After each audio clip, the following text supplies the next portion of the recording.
Welcome to the Couch Potato Sports Show, your internet radio home for all sports, news, and talk. Join Sonny Clark, the hardest working man in sports radio, and the Eagle Eye, Bill Cerna, and the best co-host anyone could ask for, Cuervo. We cover it all. NFL, NBA, MLB, NHL, as well as indoor football and high school sports. Now, it's time. Here's Sonny Clark.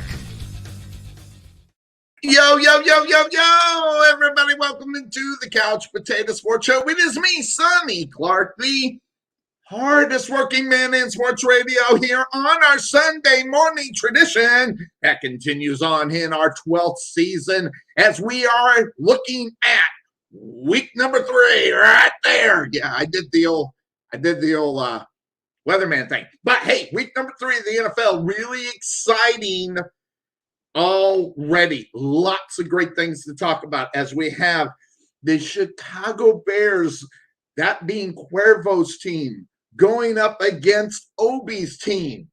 Yeah, look at that right there. The Chicago Bears and the Cleveland Browns, one to really look at. And another one really interesting to look at right here. I'm not doing good right there. Tampa Bay and LA. That's an interesting game. And I'm looking at the picks, some interesting picks for that game as well. So I'm really excited about that one. When we get to that one, that will be later on as we are going to start at the top and go down to the bottom and take you to Monday Night Football. Now, also, just a programming note.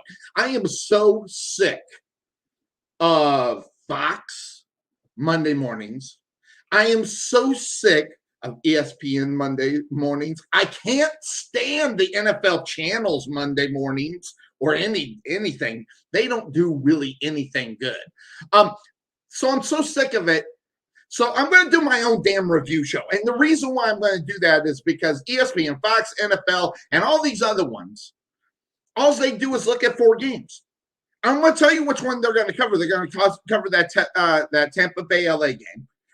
That's one they are going to cover because of the Kansas City Charger game. They're going to cover that one, and I will tell you another one. The Saints and the Patriots. Those are my guesses on what they're going to cover. I'm going to have it on the TV next to us while we're on air, and I'm going to tell you which ones that are going to be on. It's sad, and they'll talk about 3 or 4 games, and that's it. So the rest of the games, like they didn't play.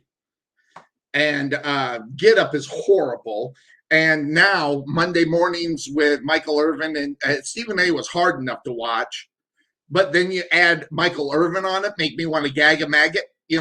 Really. So I'm tired of it. So Monday mornings, I don't have a lot that I got going on. So right here, Couch Potato Sports Show. I don't know what time I'm going to do it. I'm just going to post it. I'm going to wake up in the morning, have some coffee, chill out for a little bit, get my brain set, and then we'll come on air. My guess is around 9:30. That's my guess. Because I cannot. I'd much rather do a show. I'd rather talk about all the games and review the whole week than just a few games. And that's all they do. So that's the reason why I'm just going to start doing that. I don't know if anybody can join us. I don't know if Cuervo, Dennis, Bryce, Jonathan, Tarvin, Obi. I don't know who can join me. I don't care if anybody joins me. I'd rather listen to myself talk than listen to the NFL that's being played out there. So we're going to do that on Monday. It's a programming note. Make sure you get on over there and check it out. I'm going to review all the games. I'm going to run through some of the stats and things of that sort and get going on there. So laptop, why are you even trying the laptop? It's not going to work, Cuervo. But he's going to try the laptop. Hopefully that'll work, get us going. He has a sharper picture on that phone as well. So maybe you should just try the phone. Who knows? So Cuervo will be in here just a moment, and we're going to hop into these. I got the picks for everybody except Cuervo and I right here. I'm going to cover this up because I don't want you. I got a surprise pick that I wrote down that I think it's going to freak everybody out, and they're going to say, got one for you. And I'm going to be on an island. I already know it, but Interestingly enough, there's some things that I saw last week, and that's one of the reasons why I got one that I'm going to be on an island on. Because right now, when I take a look at this week, and I just dropped my pen, I'll pick that up here in just a moment. When I'm looking at them, there's some games that are going to be right across. I know going to be right across. And there are a lot of those, but there's some interesting ones that are around the middle of what's going on here. I'm really interested in a lot of these games, and here's what it is. When I look at these picks, and I see a majority of them, and I'm talking a majority of them, all on one team, it makes me nervous. It tells me that someone is going to do something. Someone's going to have a game. Someone's going to be there. Oh, yes. Oh, I guess I didn't put the link out for the show. Hold on one second. That I apologize for. And share, because I just got a thing from Bryce, and hit that. There it is. So I got that. It was a little bit higher. We've been doing a lot of talking in the thing, so it was a little bit higher for the links there. Sorry about that, guys. As I wanted to make sure, because it sounds like Bryce is getting ready to join us, so I'm looking forward to having Bryce on. Obi has ran to the store. He's making some brisket this morning, so he's going to be on a little bit later. So we're going to move that Chicago game. I plan to talk about that one fairly early. We're going to move that one down until Obi joins us, because that's going to be a good talk. Pittsburgh and the Bengals going to be an interesting game as far as that is concerned. I just posted it. I will send it. Okay, so now I got to do a direct. Let's see here to Cuervo. Here it goes right there. Bang. All right, I sent it directly to Cuervo, so there's the link for him. Everybody is all set, and we should be ready to go. I posted the link a lot earlier this week because, and then we started talking in the room. So it's been a lot. I have been ready for this week. And not only that, I don't even have my co-host here, but I got another guy here. Dig it, sucker! I know I can dig it. And he's early. And not only that, wait till you see this shirt. I'm digging this shirt. It is so bright. It makes that smile even bigger. You can see it even bigger. It's Bryce from Brooklyn. I can dig it, sucker. I hope he's doing well. There he is. How you doing? Good to see you, my man. Good to see you, Sonny. How you holding up today? Hey, I've been up since 5 o'clock this morning getting ready for today. I'm telling you, I'm so jazzed. The hardest working man in sports. That's right. And you got a new background. Where are you at? You're not at home, or you're at a new place? What's going on? Oh man, so I'm traveling back to my alma mater, the University of Dayton. In Dayton, Ohio. So I'm in Dayton. Marcus Ware, right? I've been in Dayton for the weekend. Dayton, right? DeMarcus Ware, Dayton? I think he is, actually. Yes. Yeah, I think he is. Know some names. So yeah, I'm here this weekend. Yeah, I'm here this weekend. So I had a little time before I got to bounce. I figured I'd jump on early and talk some football with Sonny Clark. And by the way, I saw your mama. Boy, your mama can dance. I mean, I'm telling you, that was your mom. It surprises me in no way at all that she can boogie down like that. So I thought that was probably my favorite video of the whole week, by the way. She's a special woman. That was Mom. Shout out to Mom. Happy birthday. Definitely. Now, that being said, of course, that's the name of this show. Okay, we'll go out of order. Right. Since you're here early, we'll go out of order a little bit because it's just the way it works. So I got to move down and I got to find the video. So we might as well start because your Pittsburgh Steelers are in action. They are taking on the Cincinnati Bengals. Let's take a look at this. There we go. It's today, early game, by the way. So I know Bryce is happy about that. But here we go. Derek Carr against the Pittsburgh Steelers last week, 382 yards. Look at that quarterback rating. Tell me something about that Steeler defense. They better pick it up. And Joe Burrow, 207 yards, 2 touchdowns, but 3 interceptions. And that quarterback rating wasn't good. So that right there, the performance on the other side compared to what's going on, I think we can step it up. As so far, 68% passing, 234 yards a game, quarterback rating of 94.8. That's not the best. So that bodes well for the Steelers. But if he gets the ball downfield and makes these kind of passes, it's going to be interesting. But that pass right there tells me that Steeler defense won't allow that one. But here's the problem. TJ Watt, 1 sack, injured his groin injury. And guess what? He's going to be out for a couple weeks. They play him on IR. That's 3 weeks without him. So that's going to be interesting. What's the O-line been allowing? How about 4 sacks and 9 quarterback hits in week number 2? And that alone tells me a lot of what I think I'm going to see in this game. Because listen, the Bears defense can do it. So can the Steelers defense, because it's not the same team as they played last week. But Big Ben gets sacked a couple times, 10 hits for that guy. You don't want him to get hit that many times. But taking a look at some of the guys that performed, 3 tackles, 1.5 sacks for Hendrickson in week number 2 against the Chicago Bears, and put Andy Dalton out of business. We are going to see Justin Fields. He was 4.6 and 27.7 rating. It might get really, really ugly this week because of the fact this young quarterback, Joe Burrow, has not performing up to snuff right now. But Ben Roethlisberger, 292, touchdown and an interception. He can't make those mistakes. It's a good thing there's not a lot of mistakes. He's taking the sack, throwing the ball away, probably the right thing to do. But this is the guy right here. Mr. Harrison's got to show up today. 10 carries, only 38 yards. Really? Really?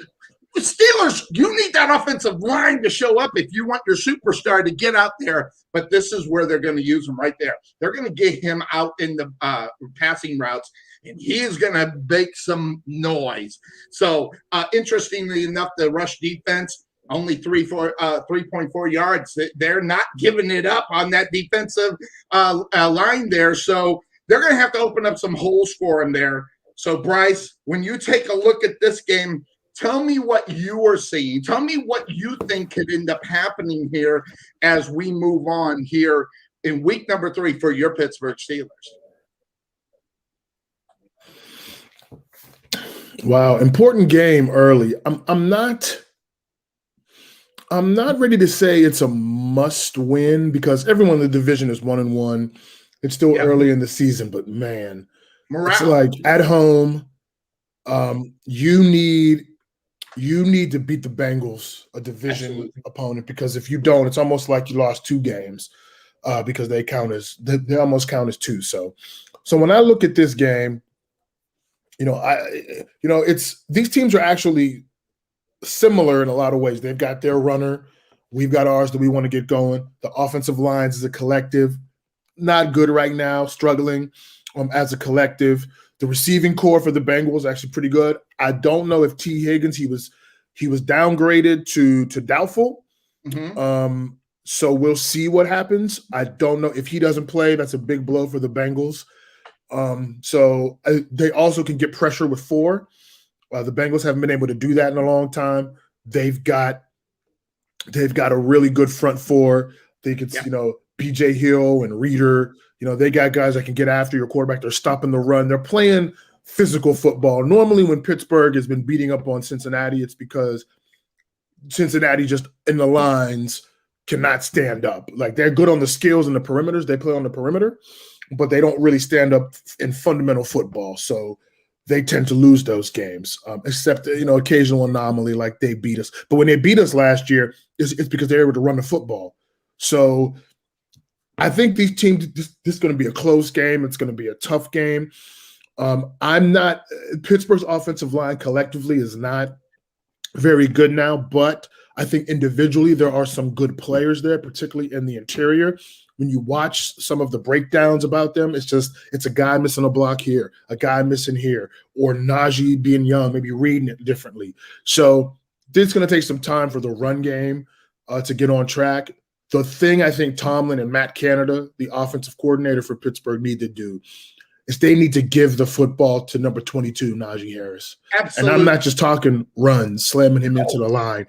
I think you have to continue to run it, but I think he's got to be split out wide, screens, swings, angle routes. he's going to touch the football early and often in games because Pittsburgh needs to be able to set the tempo, establish the middle of the field, which they're not going to enough. And you got a guy like Najee Harris that can establish the middle of the field in the passing game, use Freiermuth and Ebron a little bit more over the middle, run more rub routes, get some slants, some high-low concepts, getting guys coming across the middle. Pittsburgh, even if they're playing with a guy that has a deep safety, defense with a deep safety can move that guy down, you still have to be able to attack the middle of the field. Your running backs are part of that. So I want to see them do more of that. I think the Bengals are going to try to maybe go a little more empty, try to test Pittsburgh's depth on defense. They'll still get it to Joe Mixon. So Pittsburgh's going to have to be ready for those type of things if they want to win this game. Are they ready?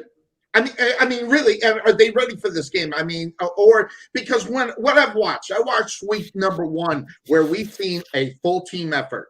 I mean, full team effort. It was all over. It was offense. It was defense. It was special teams. Week number 2, they looked like the Cincinnati Bengals. And like you just said, it, but these two teams are the same. They almost mirror each other. But I think Joe Mixon and Najee, those two guys are the key to the game for both of those teams.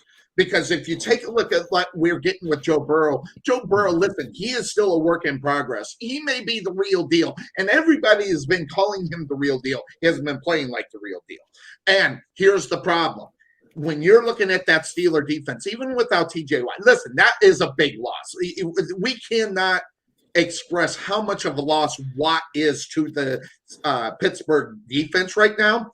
But without him, and they're playing the Bengals. Now, obviously, if they're playing the Rams, they're playing Green Bay, if they're playing Tampa Bay, if they're playing these crazy teams that have got a lot of talent, that would have me worried right now. This week, to get the Bengals without TJ Watt is actually really good because I think we're going to see a step up in the defense here. Listen, the defense knows what's going on. They don't have their superstar. They don't have their money man. They don't have their guy that makes plays. They don't have their guys that makes quarterbacks make mistakes. So someone's got to step up and do that. So that's going to be my question to you. Who's that guy going to be in replacement of TJ Watt to make plays, to make things happen, to make mistakes happen for a young quarterback? Well, I tell you what. If I had to go Captain Obvious, it's going to be Cam Hayward, who is all-world on the defensive line for Pittsburgh at the defensive end spot. Right. And it's going to be Melvin Ingram. Melvin Ingram has been that was my guy.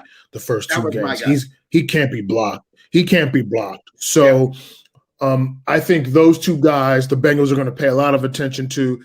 If they can still make some plays, I think that'll free up some of the other guys. You know, Pittsburgh needs other guys, though, to step up. Joe Schobert and Devin Bush. Bush is back playing. Those inside guys need to step up and make some plays. You know, Pittsburgh loves that crossfire X blitz with their middle linebackers. I think they need to run some of that this week, and you need to get these guys involved. I think we'll see what Jameer Jones can do. He's the 4th outside linebacker. Highsmith is out. So that's a loss. The other outside linebacker opposite of TJ Watt, he's out this week. So, you know, they got to find some production other from Ingram and Hayward in the pass rush. And aside from being stout in the run, like if you don't stop the run, Joe Mixon's going to have a field day. You're not going to be able to stop the Bengal offense. Yep. But if they can control the run, then in the pass game, can Schobert and Bush hold up and make some plays and really – help set the tone for the defense because it's going to have to be more than Ingram in terms of pass rushing on the outside. Absolutely, and if they don't control that, that's where the problem was going to be. Parts of me wanted to take Cincinnati in this game. They really did. I almost pulled the trigger on it. But this is what the Steelers do. When they lose a guy like TJ Watts, they do get the guy to step up. This might be everybody talks about how Green Bay is the second man up. I think actually the best team in the NFL for the next man up is the Pittsburgh Steelers in reality. But that being said, of course, that's the name of the show. We finally got the co-host. You can't see me. You can't see him. And he even got the computer to work. This is unbelievable.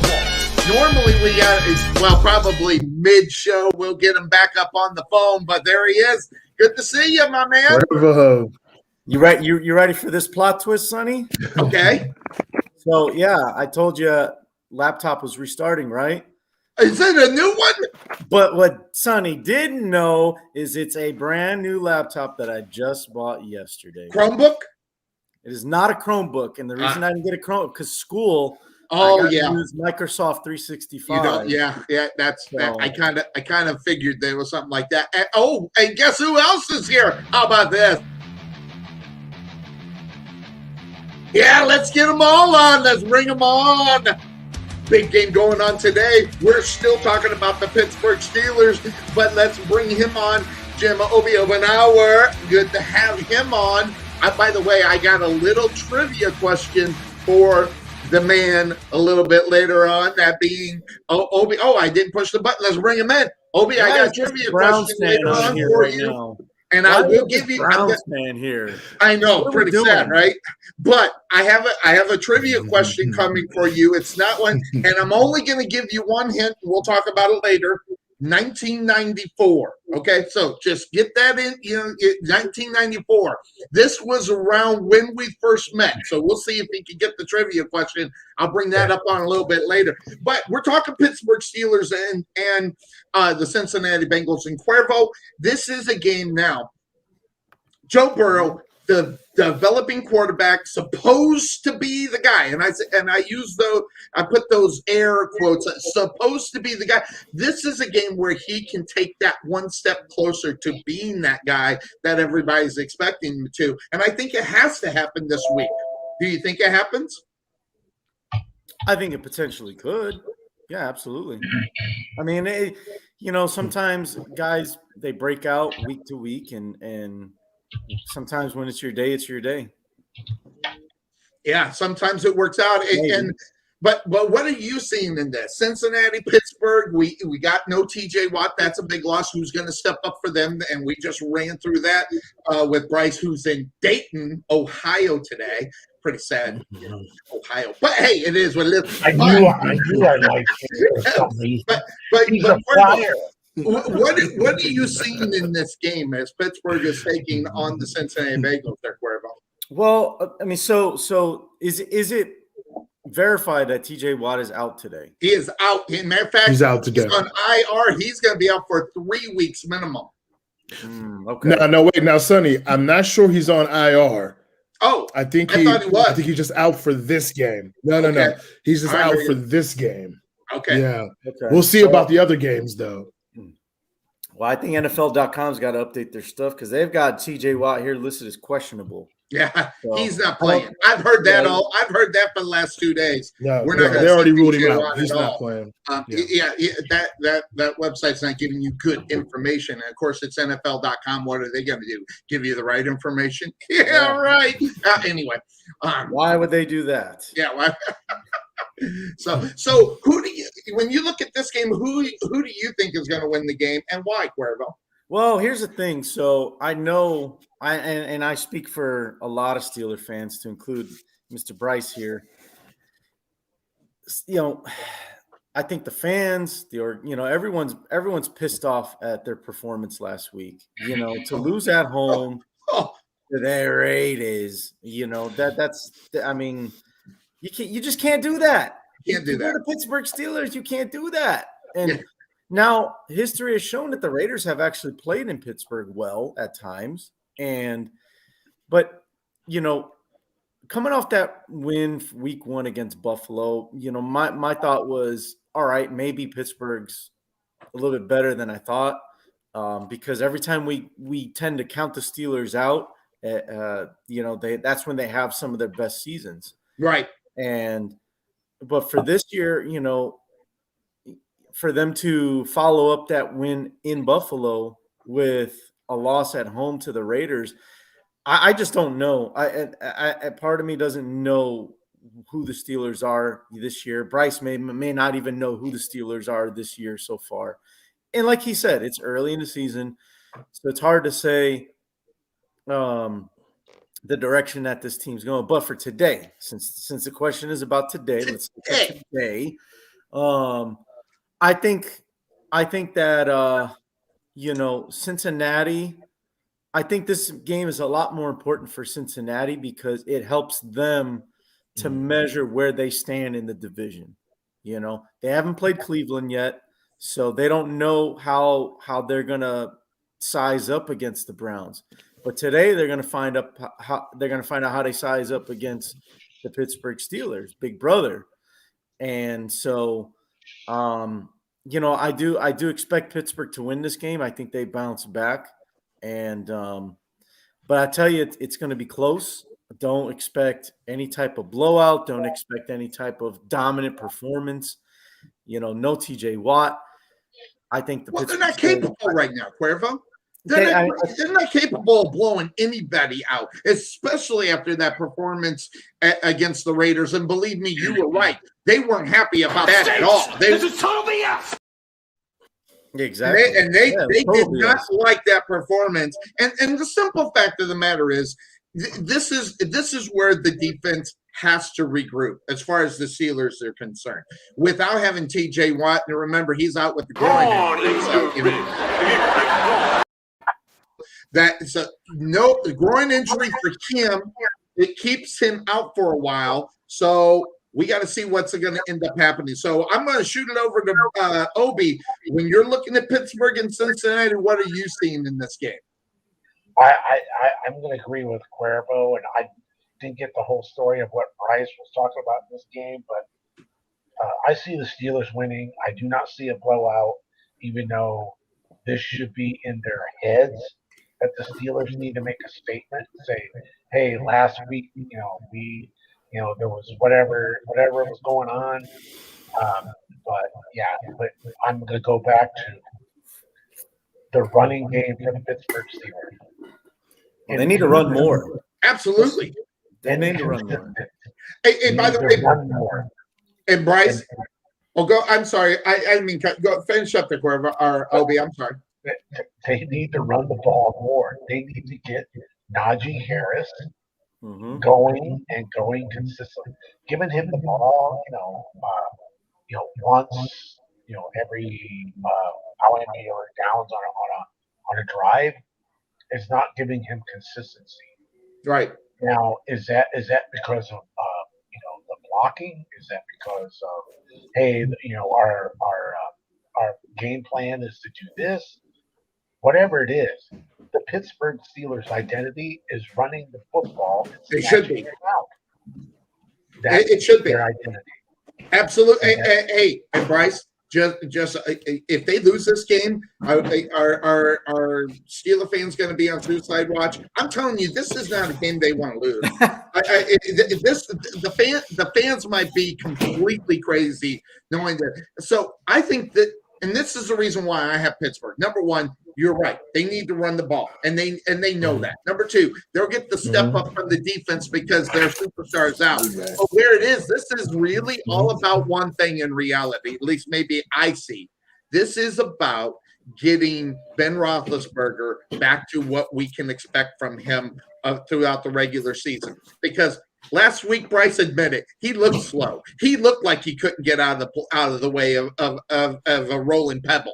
Never mind a rolling boulder. He looked like he couldn't get out of the way of a pebble. So a big time game here for Ben Roethlisberger to maybe make a statement that I'm back. Am I back? I don't know. What do you think? All right. So when I watch the two games, I look at it like this. I see. Look. I think there is a little bit of a narrative going on here that Ben is just a complete statue back there. I don't necessarily see that. I see him being able to, in the pocket, still be able to move a little bit and move his feet and escape the rush. He's not just a complete statue, but he took way too many hits yesterday because he's still 38, 39 years old. He doesn't move like he used to. So they've got to do a better job of just staying on schedule. To what Obi said, they got to continue to run it, but just Najee has to touch the football more. It's got to be passing game. Like I said, angle route, screens. He's got to get it earlier and often to try to set the tempo of the game. Absolutely. I do think Pittsburgh wins this game. I will go 23-16 Pittsburgh. I think it's going to be a close game. But I think the offensive line, while collectively isn't very good, I think they're a little further along than people may think. Or maybe I'm crazy. I think when it's more of a missing a block here, a guy's messing up here, a guy's messing up here, I think that's when you see stuff like that, you're like, you're not as far away as you think. Right. And so historically, Pittsburgh has always, when it comes to running the football, gotten right against the Bengals. I think they're going to have a little more success today, even though the Bengals have a good front. I don't think Pittsburgh's offensive line, while it's not good collectively, is as atrocious as people are making it out to be. So we'll see. I'm going 23-16. Matter of fact, I'll go 23-17. Okay, very good. Make it even closer than that. So that's my thought on the Steelers. In my last little bit of time, I had to come on because I'm waiting for this because we've got the Browns and the Bears today. I was waiting for this. So do we get you? We got you just for a few more minutes, right? You got me for like 10 more minutes. Very good. So, and that being said, everybody is on Pittsburgh in this one. So that's going to take us to this one. It's right. We got the two going up against the Browns and the Bears. Here we go. I've been waiting for this one for a long time. And what's going to have to happen? How about the 1-2 punch from Nick Chubb and the other guy in the back? 11 carries, 95 yards and a touchdown. And watch out for him. 3 touchdowns. He's getting 7 yards a clip. That's not going to be good. But the Chicago Bears defense stopping Joe Mixon, sort of the guy we were talking about as far as the Pittsburgh game. Bears. He needs to show up. Baker Mayfield, only 10 yards at 105. 1921, not the best in the world. It does need to get better. But plays like that, doing things outside the norm is what he's known for. Averaging 267 a game, that is not bad at all. 81%. But Joe Burrow, 3 interceptions and a horrible quarterback rating. And so we got defense coming after defense. This is going to be fun.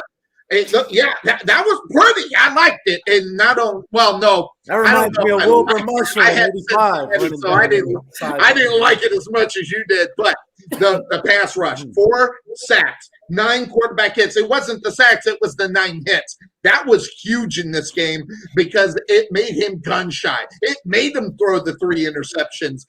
But this week we get Justin Fields, 60 yards interception, horrible quarterback rating. But what did you expect? Coming in as much. Now he's getting the start like Cuervo.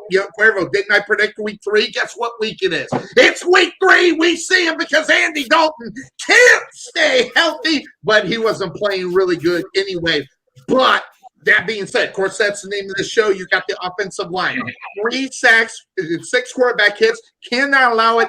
That offensive line has got to get better, especially this week when you take a look at it. Now, when you look at the pass defense from the Browns, Tyrod Taylor, he was ripping off before he got hurt. 144 quarterback rating. You can't allow that. And Mills, though, he brought it back down. Guess what? Come to Jesus on a Sunday with your backup quarterback. That's what happened, and that was the good thing. But here's the key. David Montgomery needs to get the ball. 20 rushes. Listen, 3 yards a clip is not going to do it. You got 20 rushes. They are dedicated to you in the rushing game. If they're giving you the ball 20 times, never mind outside out of the backfield. So I'm going to tell you right now, Cuervo, Montgomery is key to this game. They need to get him going, but it's not the fact that they're going to get him the ball. He needs to be more successful with the ball, and that might be very hard with that offensive line there, Cuervo. So looking at this game, Mr. Bear fan, what would you have? What do you see in this one? All right. Wait. Cuervo, if you don't mind, because I'll be leaving, I'd like to request to go first. Okay. Go. And then see how you two respond. All right. So I've been waiting for this. I wish I could stay longer to see this. to see this He's a grudge Browns match happen on the show. I wanted to strap in, but since I have to leave, okay. So here's what I'm looking for at. you. How about that? No, I was waiting for this. I wish I could stay longer. Okay, so Browns and Bears. This is actually my game of the week because I think this is going to be a really, really good game. I think this is going to be a fun game to watch. I think you got some young players on both sides that are going to be really amped up for this game. The Browns have them at home. That crowd is going to be crazy. You know, I like Justin Fields. I thought he should have got picked over Zach Wilson. However, the big problem I see with Justin Fields is that he is playing for an organization that is double-minded. I think Matt Nagy, if it was up to him, he would sit him. I think there are people above Matt Nagy that want to see this kid play, and it has created some weird messaging that Matt Nagy can't just come out as the head guy and say, this is my plan. I'm not going to be explaining it every week. Here's what we're going to do. I think that's funny. I think the Bears defense is a good defense, but the Browns just come in with a lot of weapons, and with Fields having his first start, I think you go into Cleveland, you're asking a lot of a rookie quarterback to go in there and beat a team like Cleveland. I think because of the crowd and being at home will allow their defense to play above their heads. Even I think that defense still has a little bit to go. I know, Obi, we've talked about that, but I think playing at home against a rookie quarterback helps them. So I know this show is having said that. So having said that, Cuervo, I'm going to Sonny, say my pick. That's that being said is the name of the show. Say my pick. Your pick is the Cleveland Browns. They scored. Blasphemy! I have the Cleveland Browns. I have the Cleveland Browns beating Cuervo's Bears. Too much for the Browns to overcome. Justin Fields will make some nice plays, but I think the Brown defense at home can rise up and ride the momentum, and then that offense can get going. They play complimentary football today. They beat Cuervo's Chicago Bears. Sorry. Blasphemy! The blasphemy! So now the floor What? is yours for the grudge match. Yeah, no, really, right? Yeah, there it is. Exactly. Hey, that's okay. Obi, That's you wasn't all right. ready for that one. Know. You wasn't ready for that, Obi.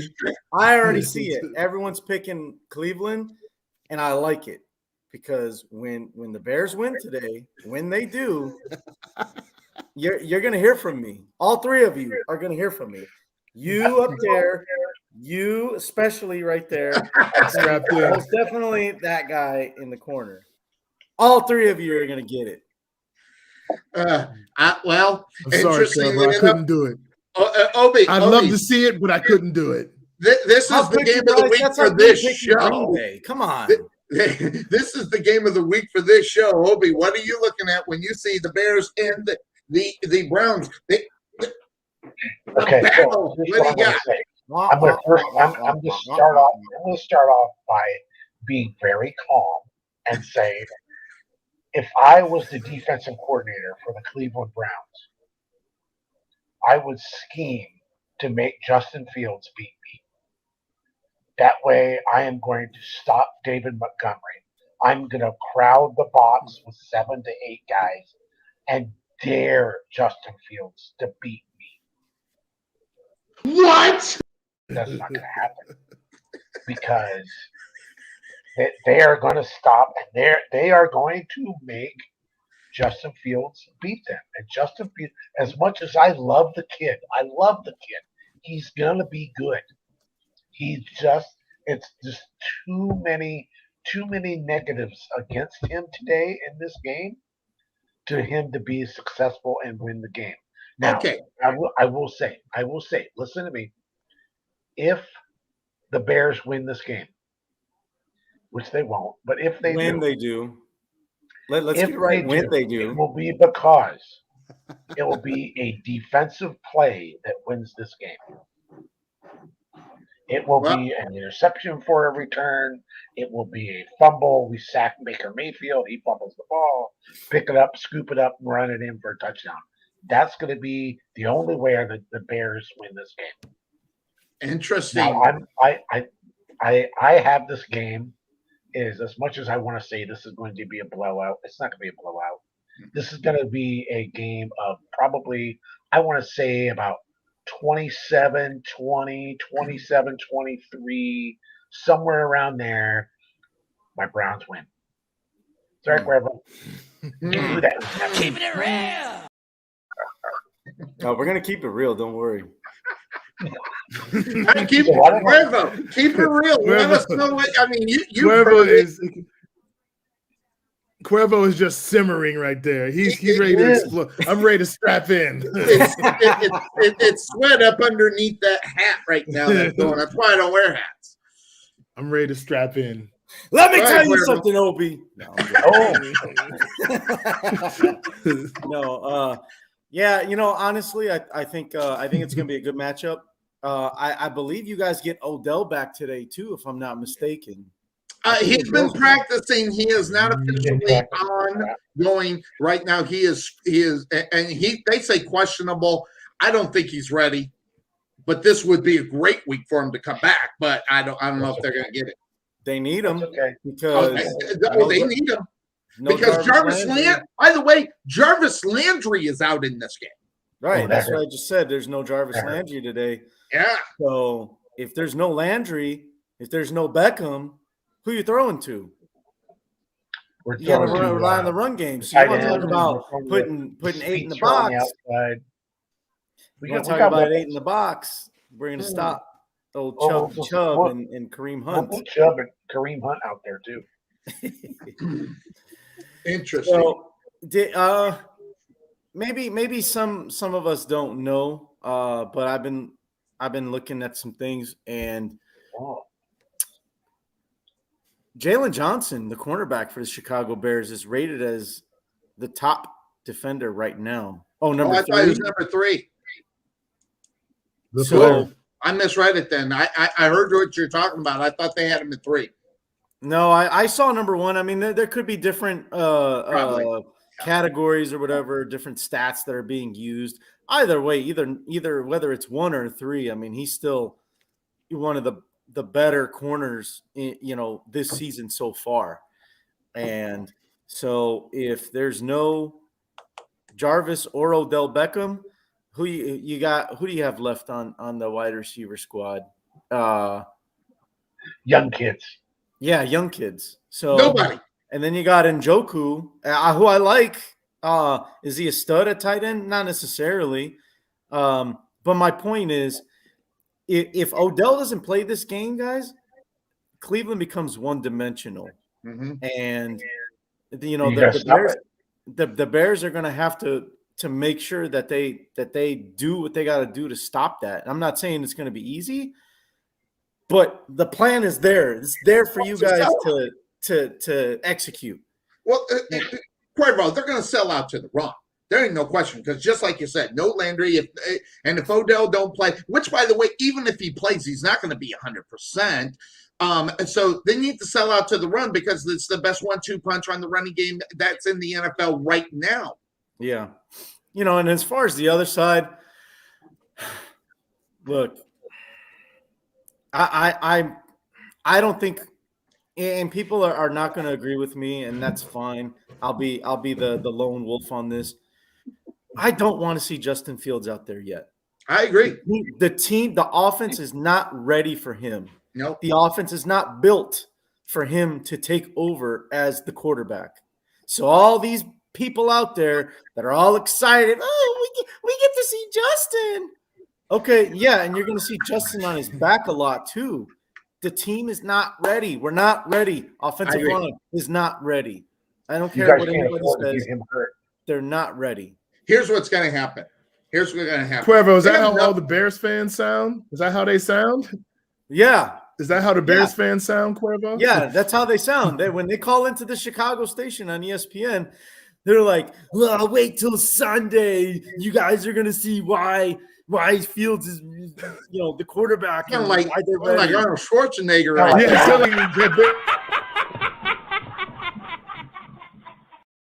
My point is, that you got all these Bear fans, delusional Bear fans that think that he's just going to come in and sprinkle his Ohio magic all over the field, which he's going to do that today. Because he's never lost in the state of Ohio, but we'll get into that later. Here we go. We're ramping up. He thinks delusion. I agree, Cuervo. I agree. He is a delusion. This is what's going to happen. I can't believe I'm going to say this. I'm picking the Chicago Bears today, and here's the reason. Are you freaking nuts? Right? Here's the reason why I'm picking the Chicago Bears. Number one, Justin Fields has nothing to lose. Nothing to lose. No one expects him to go out there and win this football game, and if they do, they need to get tested. I'm sorry. So if you're expecting Justin Fields to win this football game, you're nuts. So here's what's going to happen. He's going to win this game, and then guess what? Everybody thinks the Savior comes down until next week. And then next week, he'll have to come to Jesus again. That means knowing the offensive line's not going to be there. They're not going to be ready for it, and they're going to get plowed next week. But this week, nothing to lose. And neither one of these teams, listen, Cleveland is great on paper, but you know what? The X factor, a guy that runs the ball, maybe not, runs the ball probably more than he throws today. I think they won't be ready for it. I think Cleveland is going to miss on this one. I think this is a game they trip up on that they shouldn't. So, Obi, who do you have in this game? Keep this in mind, Obi. You were losing to Houston last week. Here we go. We're really ramping up now. Let me strap in. You were losing to freaking Texans, who got embarrassed on Thursday without Christian McCaffrey, by the way. Yes. Tough loss for them. I know we talked about it a little bit in our chat. Tough loss for Browns. the Panthers. We'll see how long he's out for. 27, 20. Oh, that's right. You 27, told me. 20. Yeah. All All right, parting shots on this one, Obi. No. I'll save my comments. I'll save my comments till after the game. There we go. Obi kept it. This either way, this is going to be more good. tame. This was actually a lot more tame than I thought it was going to be. I was hoping there would have been fisticuffs. I mean, that would have been great. I mean, Cuervo's a little ramped up, but Obi has this calm resolve about him, about his team today. Obi's being very humble. Yeah, it's only 7:45 over there. We got to slap him up a little bit to get. I'm good. I'm good. I'm awake. Yeah. You see this? This thing is full of coffee, guys. Uh-huh.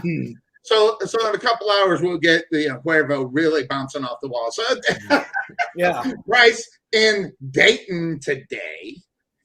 So congratulations on getting back there to see the family. I say congratulations because that's hard to do, see family, especially this day and age. That's huge. Yeah. I got to stay with my cousin who lives over here. We had a good time. And yeah, it's always good to get back. It bounces all over the country. New York, Buffalo. Now he's in Dayton. Guy don't even stay home. Man. Let me know when you're in California. There. Yeah. Oh yeah. Absolutely. That would be a lot of fun. Your mom has got some moves. Did you get any of those? Hey. You watch your mouth, Obi. You watch your mouth. You don't gotta get down. That's Come on now. Change that pick. You got to move like Jagger, man. I'm telling you. Change that pick. I can't believe I gotta go with I can't believe I gotta go with the Brownies, but Cuervo, it's gonna be the Brownies today. Okay. Hey, 2-2. Interesting. In fact, we'll see who's better. You out of here, Bryce? Or you... Yeah. I have to head on out. But we'll see. I think the chat's gonna be live today. I'll be checking it back and forth here. I think the Facebook chat's gonna be live with these two. They'll get ramped up as the game goes. Back and forth. It's gonna be good. Bryce, always good to see you. All right, guys. Always good to see you. And you be good there. And that is Bryce in Brooklyn joining us for a little early little shot right there. So I'm with you, Cuervo. I'm going with the Bears. nothing to lose, and everybody will be amped up for Fields. I think they'll get it. I think the come to Jesus comes next week for them not being ready. Hey, listen, Fields can maybe battle out of that offensive line here, which by the way is the reason why they're kind of deficient right now in reality. Well, I'll tell you what, I learned something new about Obi just now. He is more loyal to the Cleveland Browns than he is the Ohio State Buckeyes. That's what I just learned. They damn near dropped it yesterday. Well, how about Notre Dame? 31 points in the fourth quarter. I mean, they just went off.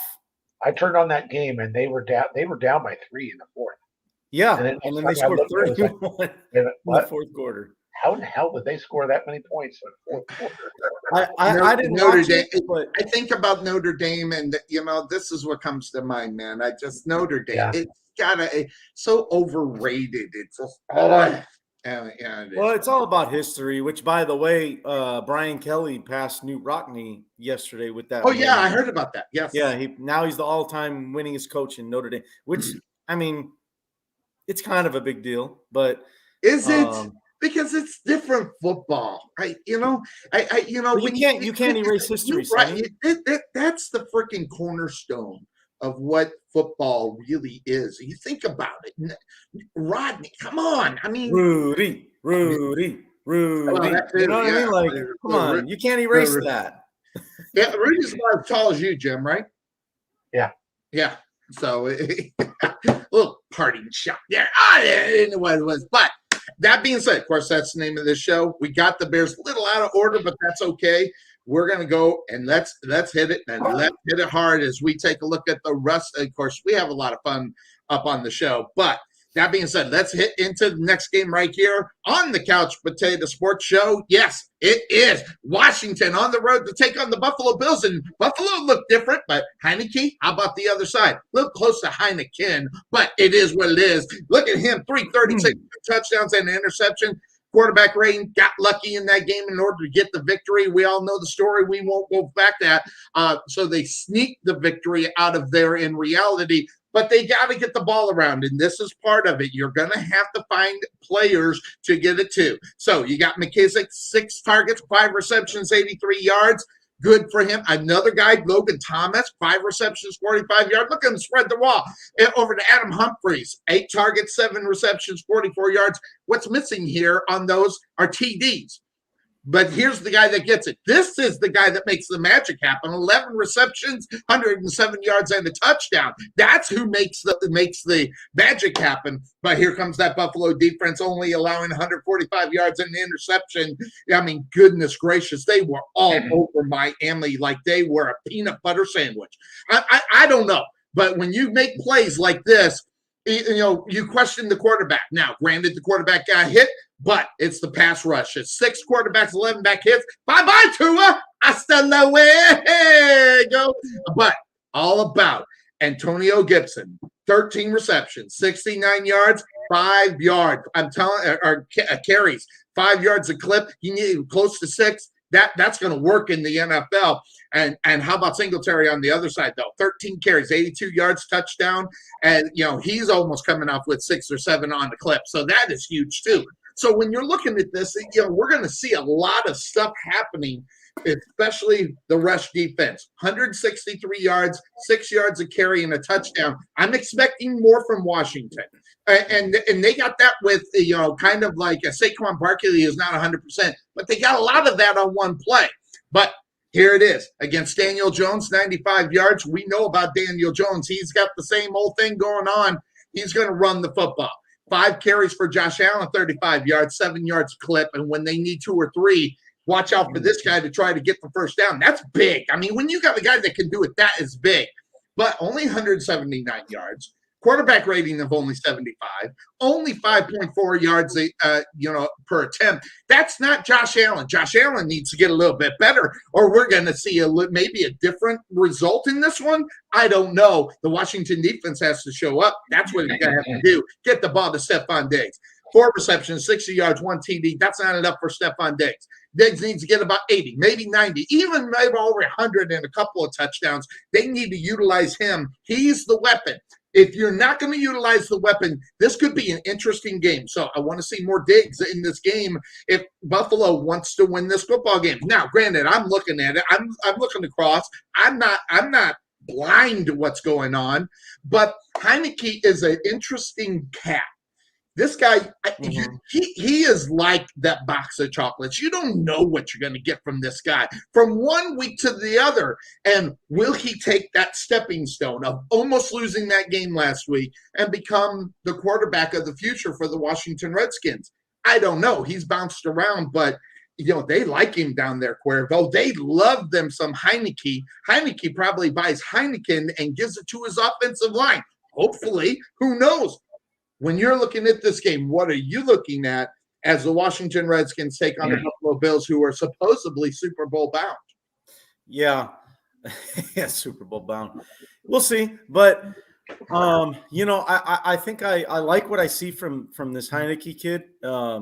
He, like you said, he spreads the ball around a lot. And so what that does is it makes Washington's offense not predictable. Absolutely. And, so Buffalo's defense is going to have to stay on their toes all game. Luckily for them, I mean, they get the shutout last week, but was that more because the defense showed up or was it because Tua went out? I think that's a fair question to ask. And I agree. I don't expect another shutout, but what I do expect is, I'll just say this. If Josh Allen doesn't play better today, I'm concerned if I'm a Buffalo Bills fan. Absolutely. Whether they win the game or not, which I don't think it's going to be a blowout by any chance or anything. I think it's going to be a close game. There'll be a lot of close games today. There's going to be very few, if any, blowouts today. But that's what makes the NFL great. It's very there's a lot of parity. There's quite a bit of parity. There's some teams that are behind, but I think this game's going to be close, guys. Buffalo goes back home, with the week 1 loss that they had against the Steelers. I think they're looking for, a way to kind of get the fans excited again. And, my thing is that defense of Washington, man, they're really good. They are really good. And I just think that offensive line for Buffalo better be ready to play. Chase Young's coming, all right? And if he doesn't get to them, then that secondary is going to be next. So close game. That's the way I'm looking at it, Cuervo. I mean, if you're not going to block Chase Young, this could be a long day for Josh Allen in the backfield. He might be running for his life, but I hate to say this all the time. If I'm thinking it, those coaches should be thinking it.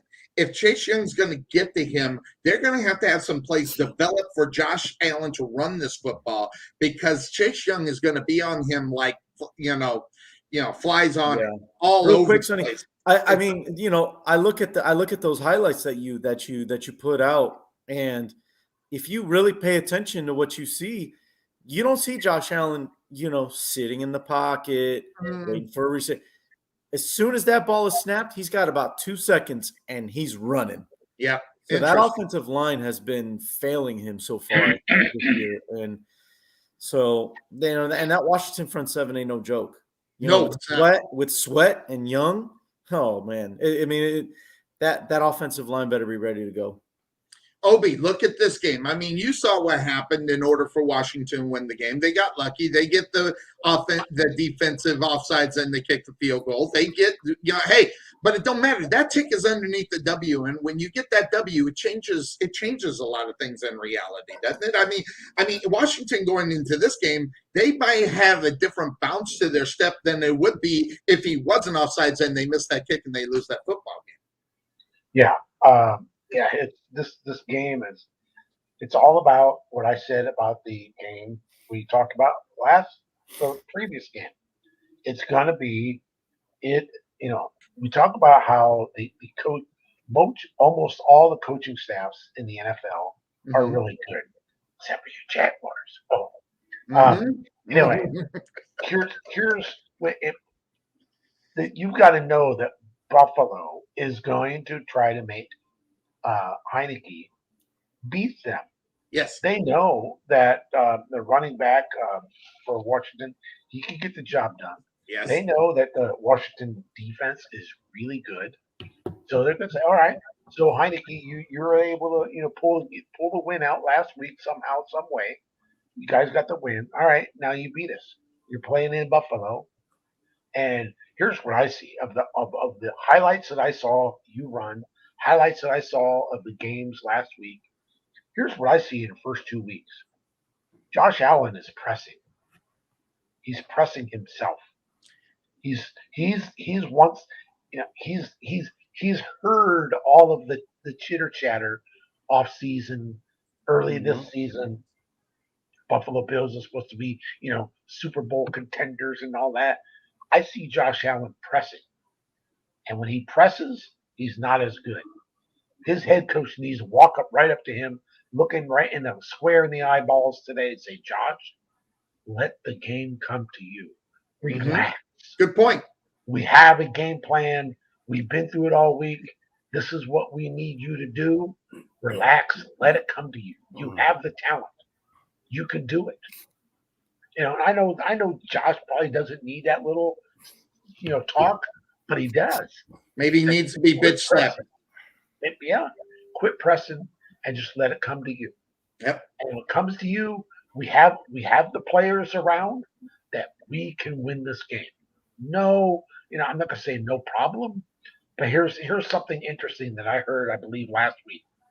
The front four of the Washington football defense, all number one draft picks. Absolutely. Or first round draft picks.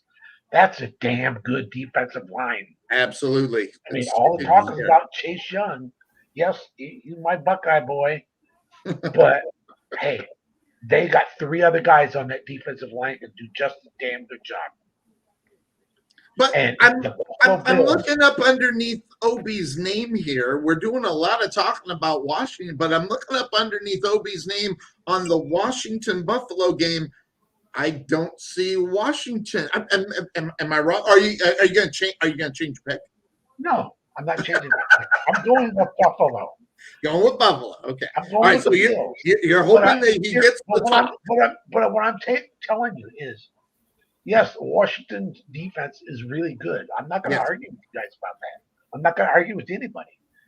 But what I've seen in the first 2 weeks is Josh Allen has been pressing. And so, like I said, the coach just needs to go up there and say, dude, just let the game come to you. Let it come to you. Stop pressing. Stop reading the clippings and all of this other stuff. Get your mind right. Get it right. Play football. So, yeah, I did a lot of talk about the Washington defense. Buffalo offense can get the job done. They're playing at home. I think Buffalo wants to come in and prove that, hey, the bitch slap that they got on week 1 in Buffalo by Pittsburgh Steelers was, it was a disappointing loss, but we're going to be right back on track, and we're going to win this ball game. Cuervo, looking at this game, who you got and why? Yeah, I'm still kind of bouncing back and forth with this one, guys. Just kind of talking it out and like, oof, you can go. You have good arguments for both teams. You really do. I mean, you look at how fast Buffalo can put points up, but then you look at how Washington can shut an offense down. So it's tough. But my instinct, my head up here tells me, and I'm looking at injury reports too. Washington hardly has anybody. Buffalo's got a lot of injuries to include Cole Beasley. Stephon Diggs is on the injury list. Tremaine Edmonds is on the injury list. So with that all being said, name of the show, Sonny. Yep. I don't know if it's really pulling the trigger, but I'm feeling kind of lucky. And I think, do I feel lucky?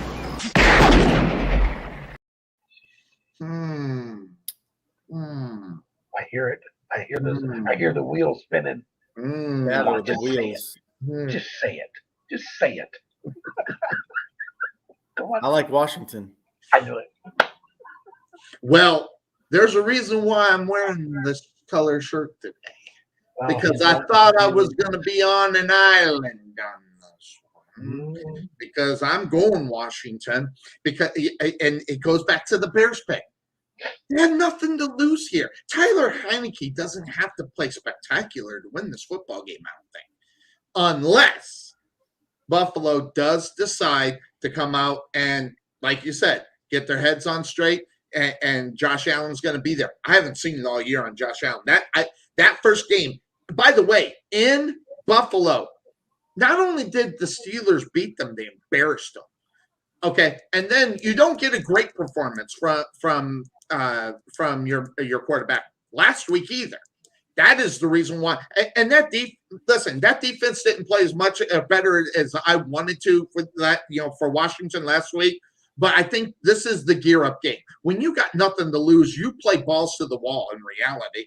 And Washington knows they going into this game complete and utter underdogs. And you're not getting Josh Allen playing 100%. And you're right, Cuervo. I saw that injury list. It's long. And even those little chippy injuries, and if your confidence is where you can't step above that, that could be a problem. That's the combination. The defense and that injury report scared me about the Buffalo Bills, even though they're at home. And I think what's going to end up happening here is the Buffalo Bills are going to lose. They're going to drop 2 at home. And it's going to be really interesting. And here's Greg Weber. He's popping in there. He says a 14-point win by Buffalo. But, where's that? I think if that needs to happen, and Greg, love it, but I don't know where that defense for Buffalo is. Can they, they're going to have to stop them. And I don't know. They got a good defense. Don't get me wrong. But when they're not expecting something, they're going to pull something out of the hat. And I think we're just going to see by the way, this will be the funnest game of the week because you'll want to root for both teams, I think, in reality. I did. I thought I was going to be on the island with this one. This was my island girl pick. But Cuervo blew it. But I'm on Washington as well. I think this one's going to be a lot. Blew it for me too, Sonny. Yeah. So you took my island girl game, but that's all right. I thought everyone was going to take Cleveland, and then you turn around and you're like, "No, I like Fields. They have nothing to lose." No, I don't like Fields. No. I like Fields because he has nothing to lose. And the unexpected, because guess what? What you saw in mop-up duty in a bad football game is not the Justin Fields that you should get today. He's got a week to prepare. You're hitting the books and getting ready to go. So you're going to get a little bit better performance from what we've seen from Justin Fields last week. I mean, he's in the state of Ohio. That's all I'm saying. He's playing in Ohio. I might have to make a rule. I might have to a lot of magic happens here. It's very magical with Justin Fields playing in Ohio. That's all I'm going to say. Ohio is a good state, but it's not happening today. Yeah. So, by the way, interestingly enough, wait, what's this? No, I don't think anybody expects a blowout in reality as far as this. And believe me, I know where the odds, I know what Vegas is saying about this game, but the intangible that Vegas don't get is the fact that nothing to lose games. And I hate those nothing to lose games because they sometimes come true, and they come true more often than not. On that one. So that's the reason why I'm going there. So that's going to take us to the next game. Interestingly enough, it is the Baltimore Ravens. They're going to go to Detroit today. And interestingly enough, that's all we talked about Monday. How great was Lamar Jackson? Yeah, wonderful. Now he's 1-3 against Patrick Mahomes. Did he get his signature win? All this crap. Who cares? 16 carries, 107 yards, 2 touchdowns, almost 7 yards a clip. Hell, all he had to do was run the football. But the rush defense last week only allowed 96 yards, only 3 yards and 1 touch. But here's the difference, okay? Lamar Jackson's not a running back. He's a quarterback. So you don't know if you're going to get this guy running up a great big hole or if you're going to get Lamar Jackson. So that defense has to be ready not just for one guy, but 2. But the pass defense against Aaron Rodgers, 4 touchdowns in the red zone. They better pick it up. 145 was okay.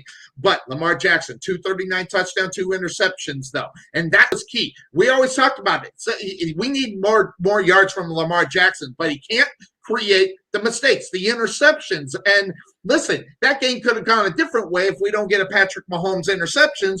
but 246 yards, 2 touchdowns, and an interception for Jared Goff. Listen, that guy, I don't know. He's true to form and making guys, get the ball. Guys you never even heard of, but he can make that mistake every once in a while, and you can't see it. But this is the guy they need to get it to. 8 receptions, 66 yards, and a touchdown for Hawkinson. I'm telling you right now, that guy's a stud. And believe me, that's probably one of the first touchdowns for a tight end in Detroit ever with Matthew Stafford. But here it is, another guy, 4 receptions, 63 yards, touchdown.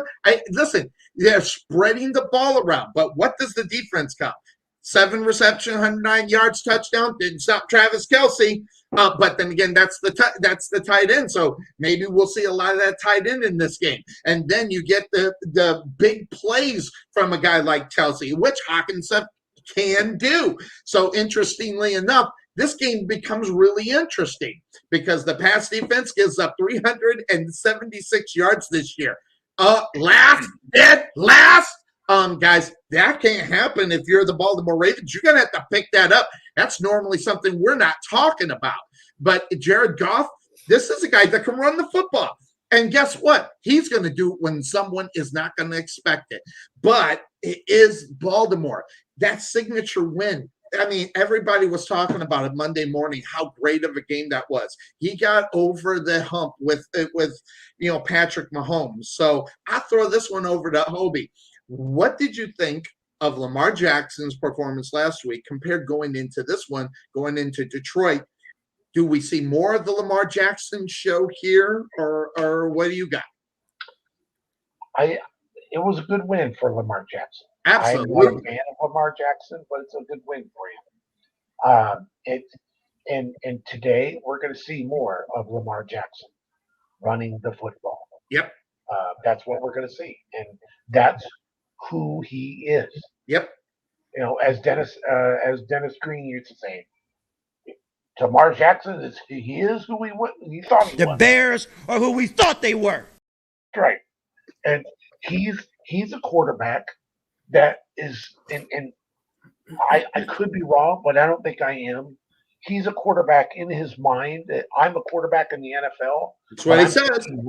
I'm thinking run first instead of pass first. When it comes down to plays that are if it's like 2nd and 10 or whatever, he's got the play from the sidelines. Okay, we're gonna do it, and he's it's a pass play, but he goes back there. What I see is that he with the opportunity opens itself up quickly, he's gonna take that ball and he's gonna run with it. Mm-hmm. And so eventually, I thought it was going to happen earlier than what it has. Eventually, he's going to get hurt. Yes. And that is going to be devastating for the Baltimore Ravens. Absolutely. By the way, who's the backup quarterback in Baltimore? Does anybody know off the top of their head? No. And that's the scary thing, because guess what? If they had somebody of anybody last year, it was what's his nose? Griffin. Last year they had Griffin. I don't know if they had him. Is he there this year too? Mm-mm. Yeah. So I don't even know who they got him backing up. And you're right, Obi. And here's the thing. This is the NFL. Listen, you can't tell me that there's not bounties still in the NFL. I don't believe it for a second. It's been like that for years, and it's not going to change. They're just going to make sure they don't get it public or write it down. Come on. I mean, if you're gonna do something wrong, you don't write it down and just leave it for somebody to see. Of course, I mean that's a stupid. Sooner or later, someone's going to have a bounty on them. They're going to take them out. Now, whether or not that happens this week, next week, or whenever, but as many times as this guy rushes the football. But here's one thing that Lamar Jackson is doing better than probably most, going back to the Randall Cunningham days. Randall Cunningham knew when to get down. Randall Cunningham knew when to get out of bounds. Even Steve Young, these guys know when. And you know what? I wouldn't have guessed it, but Lamar Jackson knows when not to take a hit and when to take a hit. And he hasn't taken a lot, but that's what's going to happen. I think it's going to be a dirty play, or it's going to be a play where someone's just foaming at the mouth, someone misses a block, and Lamar Jackson's going to eat the turf, and we're going to see him go down. But I just don't see it. I mean, I wanted so bad to pull the trigger on this one. I almost did. but I just don't have enough. I don't want, and here's another thing that I will admit. I don't like admitting that I like what we're getting from Lamar Jackson because, he really put the ball in the air, threw for 245, but you can't make those mistakes. But everybody makes those mistakes, even the big ones. So the interception with 245, that guy needs to throw the football more. And that way he becomes more prone to be a quarterback. And you can't do that. And here it is, right there. I mean, Randall Cunningham knew how to do this, knew when to do it, and most importantly, why. Not just to do it, because that's what we get from Lamar Jackson. At least that's the way I see it anyway. But Cuervo, looking at this game, what are you looking at when you see Detroit taking on Baltimore? I think it's a fairly easy pick in reality. Yeah, I mean, I really don't have a lot to say. The only thing I'll really say is, you could look at this game one of two ways. You can either look at how much did it take out of Baltimore, putting everything into winning that game last Sunday night against Kansas City. So you can look at it that way. Like, are the Ravens mentally, have they recharged mentally, emotionally from that game last Sunday? They're on the road. And it'd be a great charge if they were at home, but they're on the road. I came this, like I said, Cuervo, I came this close. And I still reserve the right. Somebody's going to say something, and it won't even have anything to do with this game, and it'll pop me back to this game, and I might want to change to Detroit. But right now, I'm still there. I'm all right with it. I'll take it. But this could be an interesting game today, Cuervo. Yeah, it could be, and so I look at it from that side for Baltimore. But in reality, let's be real. Let's keep it real, like Chris Rock says. A little Chris Rock, really? Can we do it? Let's just do it. Yeah. So it's the Detroit Lions. All right, they're coming off a short week playing that Monday night game. That's another thing. So, yeah. I like Baltimore. Now it's gonna be close. I think it's gonna be a close game. I don't think it's gonna be a blowout, but I do think Baltimore wins the game. I think Detroit will find a way to keep it close, right? No matter if it's like I don't know whether it's a turnover or something like that, because Lamar has been coughing up the football this season. He's coughed it up a few times, so I think little things like that are going to keep it close. But Baltimore will win. Baltimore should win. I think Detroit does keep it interesting, though. I really do. As you see, that next game I was trying to do something else, like get rid of the other video, but we'll go ahead. We'll go to it.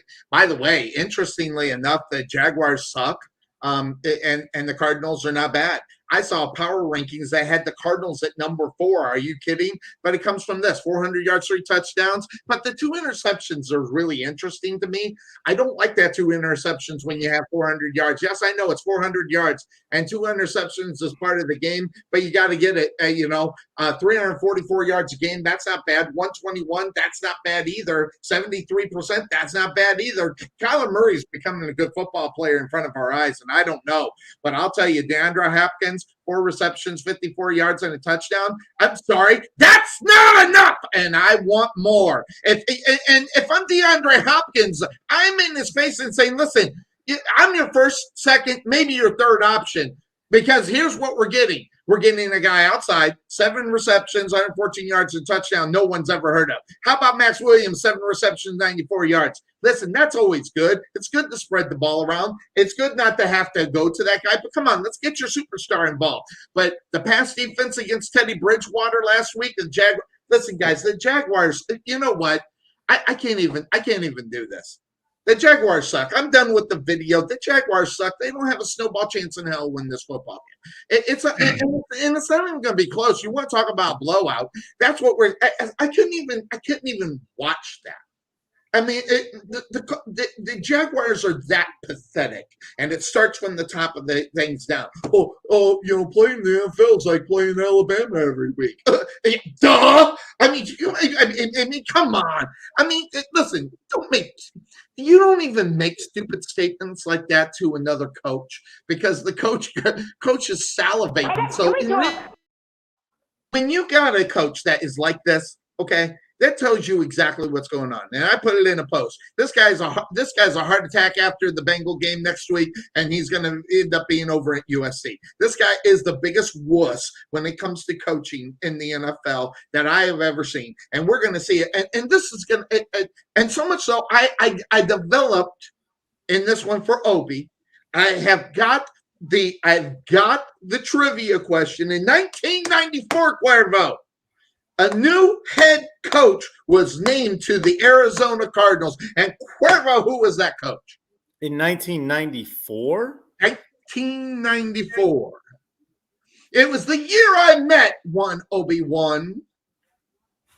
It was a year where we were bowling together. And our first year bowling together. Yes, I remember it. So who was the coach that was introduced in 1994? Sonny, I was like 12 years old. I've actually hold on, Cuervo. Don't even take a guess. I'm asking Obi this question. Oh, I thought you were asking me. No, he did say Cuervo. Yeah, he did say Cuervo. I'm thinking. he's going to drop the ball. I know he's going to drop the ball. All right. I'll give you a hint. Yeah. We based our bowling team name on him. Oh, shit. God, that was so long ago. I know. In the stupid things that stay up on mine, I forget everything else, but stupid things like this stay in my mind. I was wondering why you kept saying bowling. I'm like, college football? Yeah, that's where I met. That's where I met him. I met him in a bowling alley. I see a face. I just can't think of a name. And I'll be honest with you. If you say the name, Cuervo should know this one, but he doesn't. Who was the defensive coordinator for the Super Bowl champion Chicago Bears? Oh, okay. Oh, okay. Buddy Ryan. Buddy Ryan. That's right. And by the way, what was the name? Greatest to ever do it. Yeah. What was the name of our bowling team? I can't remember. Buddy something. I don't know. Attitude is everything. That was the name of our bowling team, I'd say. And so I took them back in time because I don't even want to talk about this game. The Arizona Cardinals going to win. They're going to blow them out. It's going to be ugly. He only remembers this kind of stuff because I always beat him at bowling. And so he couldn't have nothing else to latch onto, so he latched onto our bowling name. Yeah.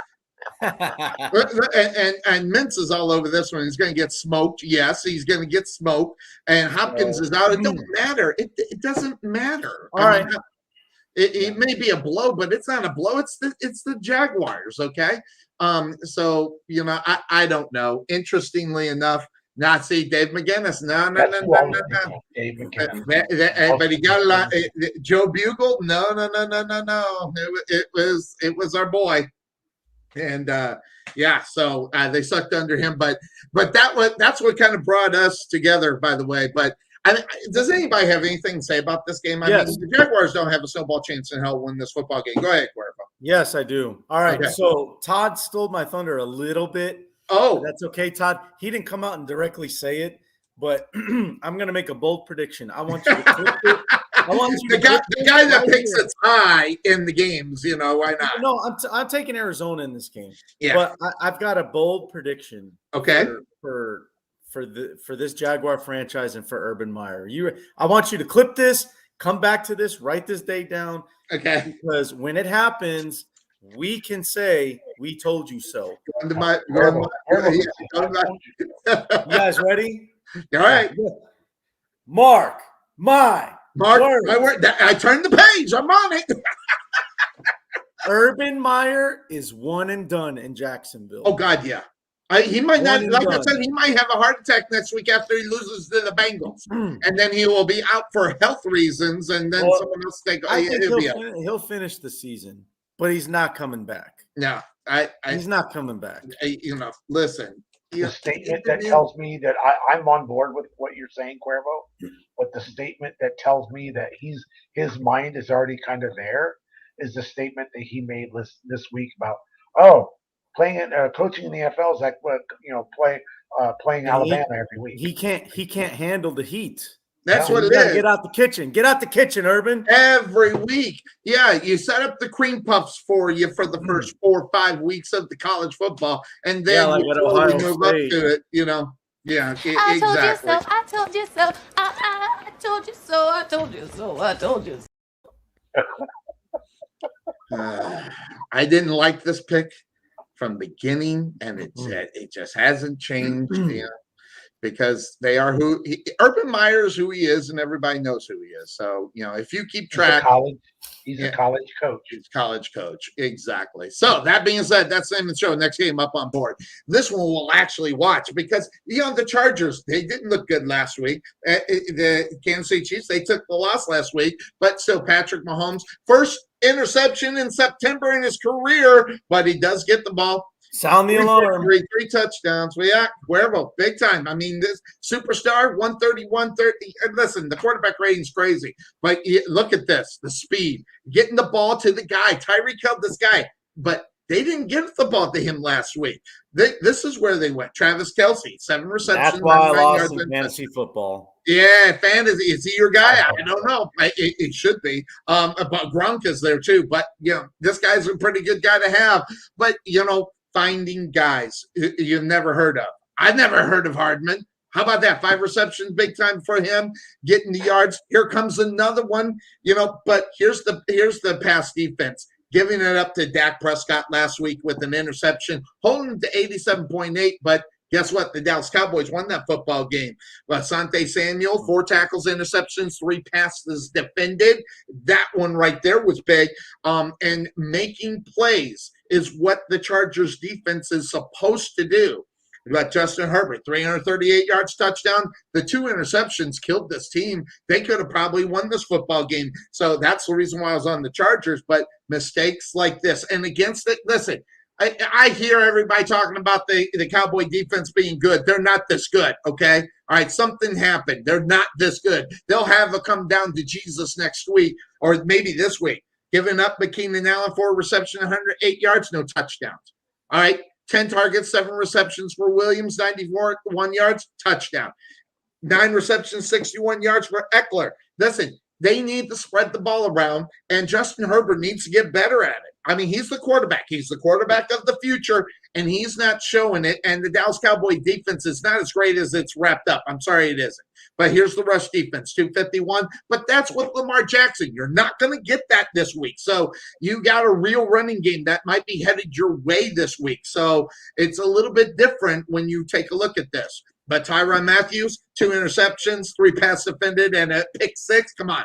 Let's get serious. This guy's playing well, playing very well. And if you throw it up for grabs and he's somewhere near it, it could get really ugly. So Cuervo, looking at this game, you have the Kansas City Chiefs taking on the Chargers. I don't think the Chargers are ready to take that next step. And against, Patrick Mahomes, listen, he's made one mistake in September his whole career. That's the interception they threw across the football game last week. But these are the Chargers. The Chargers don't know how to win right now, and it shows. And that showed last week, by the way, as well. Hey, Can I ask? I got to go check my my stuff. Yes, jump on it. Yeah, and then we'll get you back. Chiefs are going to win this game. I truly believe it. They're going to bounce back. They're going to win. The Chargers. I think this could be a good game. But it's in Kansas City, and we know how raucous it gets there. And but yeah, I don't see, as you would say, I don't see a snowball's chance in hell. The Chargers win this game. I'm going to check out. I'll be back in a little bit. Okay? Very good. Keep your camera on. I'll just remove you out. We'll just bring you, and I will remove that. Give me a second. But Cuervo, this is a game. When you take a look, if you are the Chargers, you need and you want more from your quarterback. And, everybody says he's the real deal. I'm almost close to buying it, but he's not quite there yet. But the Kansas City Chiefs defense if there's going to be a game that he's going to have a chance here early in the season to show how good he can be, Cuervo, it's against this Chief defense. If there's anything lacking in this team, it is the defense, and that's what makes this game kind of scary to pick. I mean, granted, it's Patrick Mahomes. Guy don't make mistakes, so you're pretty much on Kansas City. But this is the one. Is this the one?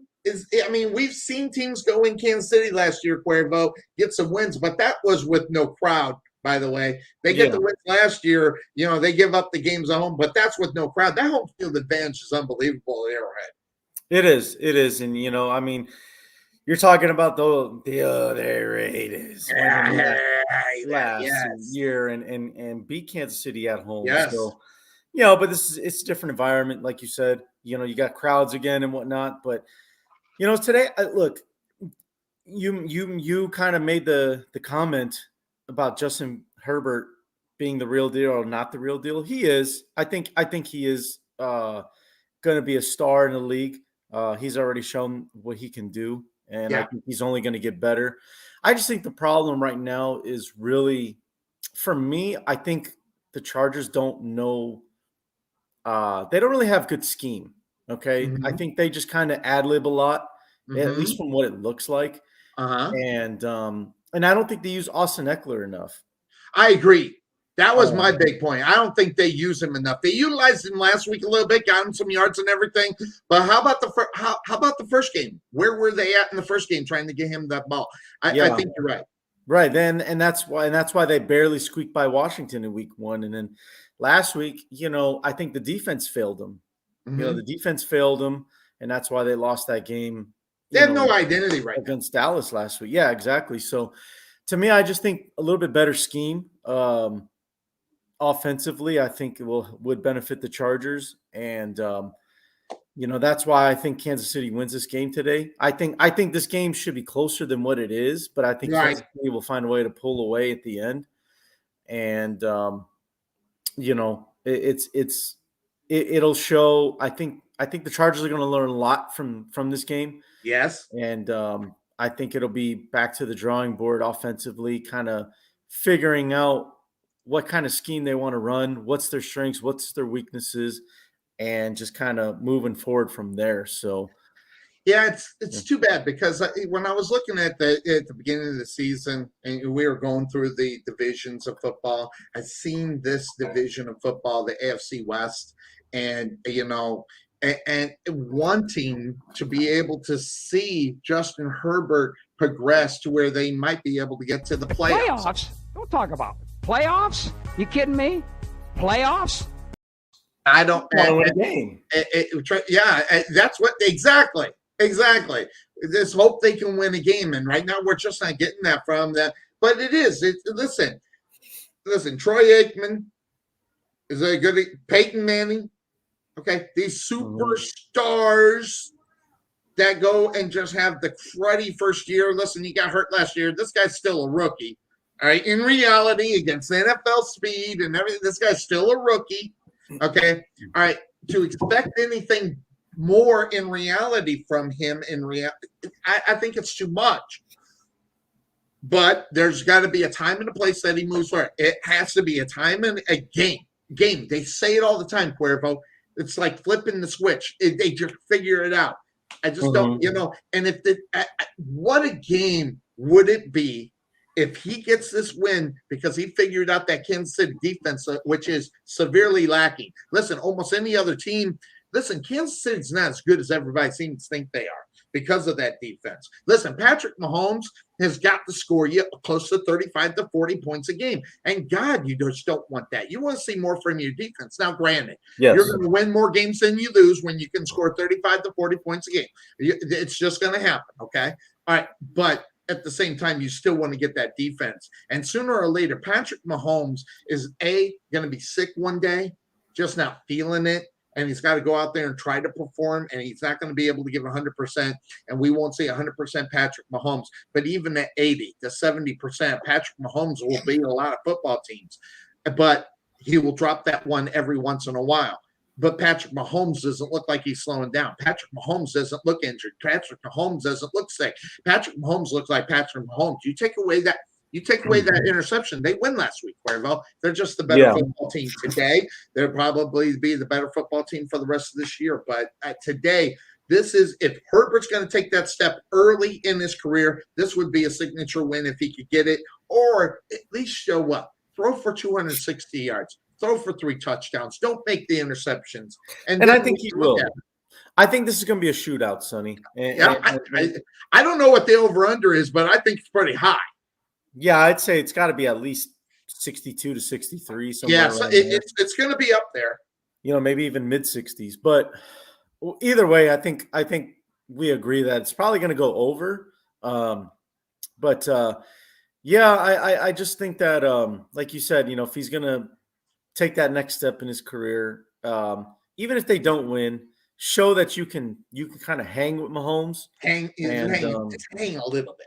Yeah, you can hang with him. You can even if they put up 40, you can put up 35 on Kansas City's defense and just show them that, like, I can do what you do, maybe not as well, but I'm going to be right there. Absolutely. So, you're on Kansas City, I'm assuming, right? Yeah, I'm on Kansas City. And another thing too, no Chris Harris for the Chargers today. That's a big loss. I didn't realize that. Yeah, he's out today. Yeah, that hurts. From what the injury report says. Then again, it's a little off, but it says that he's out. Got it. So that's a big loss. By the way, that's a big loss for Denver. By the way, just to let everybody know, could you imagine Denver Broncos, Chris Harris still on that football team? I mean, that would be pretty. I mean, for them. Yeah, him with Fuller. Oh, that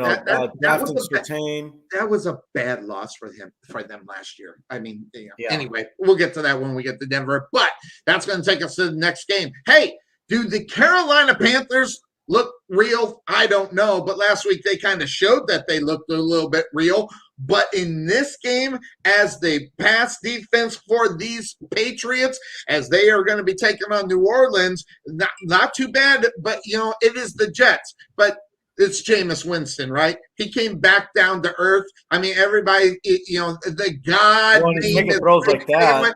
Look at that. I mean, geez.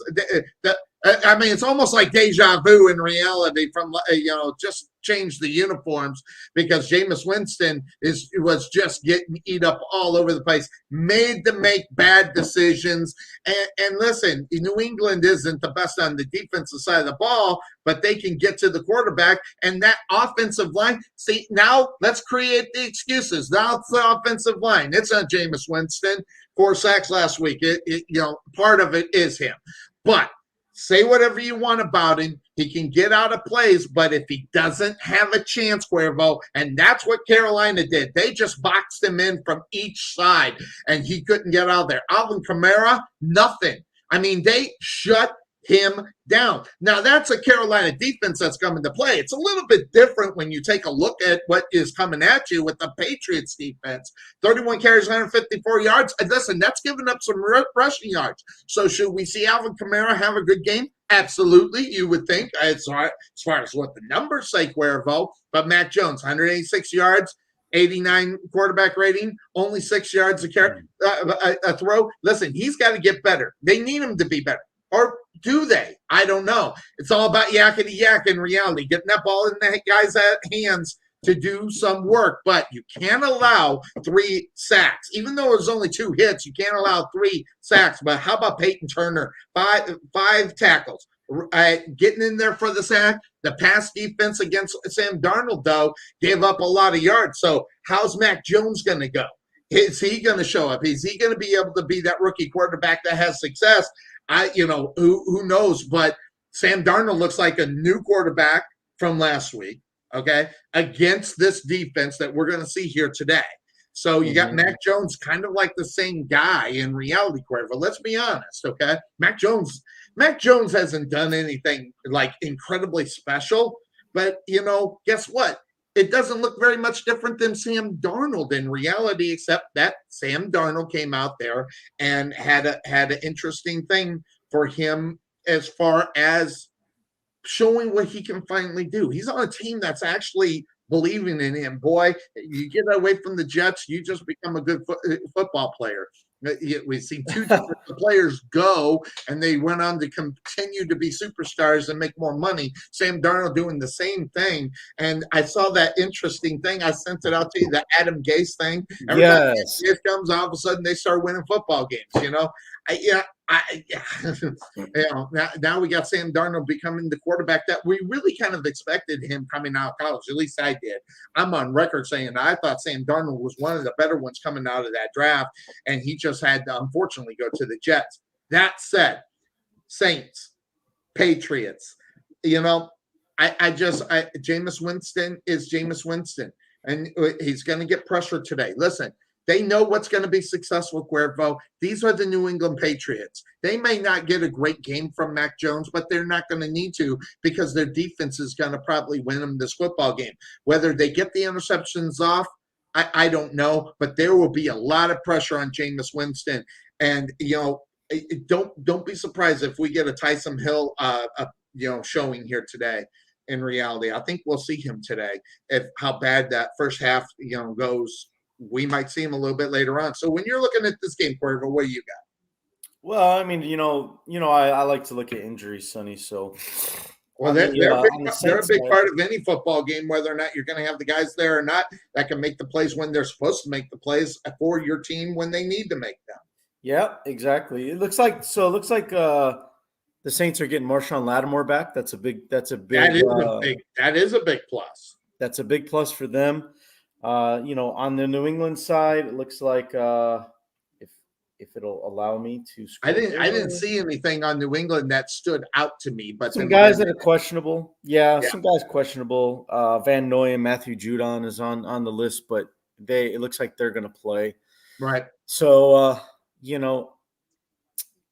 it's really weird. Like the difference from what we saw in week 1 with the Saints and then what we saw last week with the Saints. Mm-hmm. And I mean, you want to talk about Jekyll and Hyde, Sonny? I know we've made that comparison a couple times. With 1 week savior to last week's. What the hell was that?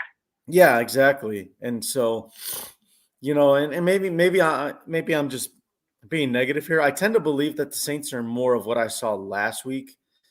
More than they were week 1. I don't know what got into Green Bay, but I mean, for them to win the way that they did, which hey, I didn't mind. I'm just saying, that was just kind of the way that happened, though.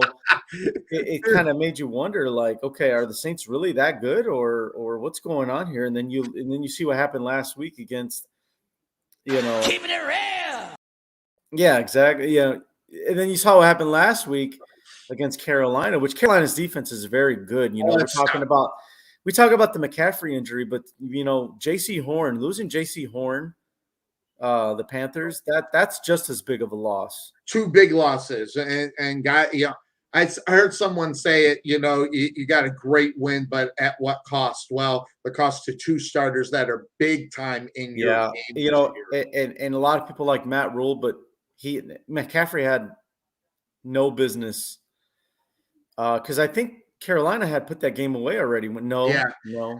Sometimes you just got to be smart with your guys that are injury prone. If you're up by 2 touchdowns, the guy doesn't need to be in there, especially if you're trying to blow time. And that's all that really was in reality, Cuervo. I mean, you don't bring your guy in there if you're just trying to blow time. I mean, and you're right. Now, granted, I get football. I understand football. I understand that it's about being a stud. I understand about being in the game. It's about time out on the football field. But Christian McCaffrey's one. The quarterback for the Colts is another. Trying to do stuff that they shouldn't be doing. These kind of things is what guys that are known for what they're going to do. If they don't watch it, that could be a problem for what's going on with Matt Rule. But that being said, of course, that's the name of the show. I mean, I agree with you, Cuervo. This is Jameis Winston. Last week is Jameis Winston. Yeah. Okay, every once in a while he'll pull it out of his behind. But listen, it is the Patriots, even though they're at home in Gillette, and you got Bill Belichick on the other side of the football, man. That's 3 strikes against you. You're out, baby. I'm going New England. I am going New England as well, Sonny. I just think that it's not because of what I like. What I like. I like what I'm seeing out of New England. It's more of, I think reality is setting in for the Saints. Life after Drew Brees is not going to be as good as they think it's going to be. Mm-hmm. That's why that's why I think we see Taysom Hill. And that's the only reason why they'll stay in the game. They'll realize what's going on. They'll see Jameis Winston throwing the football game away, and we'll see him in reality. But guess what? Jameis Winston is like the Bears, right? The Bears are who we thought they were. That's Jameis Winston. Yep. You might as well just put Jameis Winston in that, because I will tell you that defensive pressure is going to come today. And Jameis Winston is going to Jameis Winston is going to be replaced in the second quarter. Taysom Hill is going to go over and take this thing over, because, listen, Sean Payton will put up with a lot of things, but if he sees this going wayward, it's not going to be good for him at all. And I don't think he wants to see that. So that's something to keep in mind as we move forward into this one. And Mac Jones don't have to do a lot in reality to win this football game, because the defense is probably going to win it for him, and they will be able to develop Mac Jones into the next big thing. It'll never be Tom Brady-ish, and if you honestly think that it will, you're just great. But how about, could you get 80% of Tom Brady out of Mac Jones? Maybe.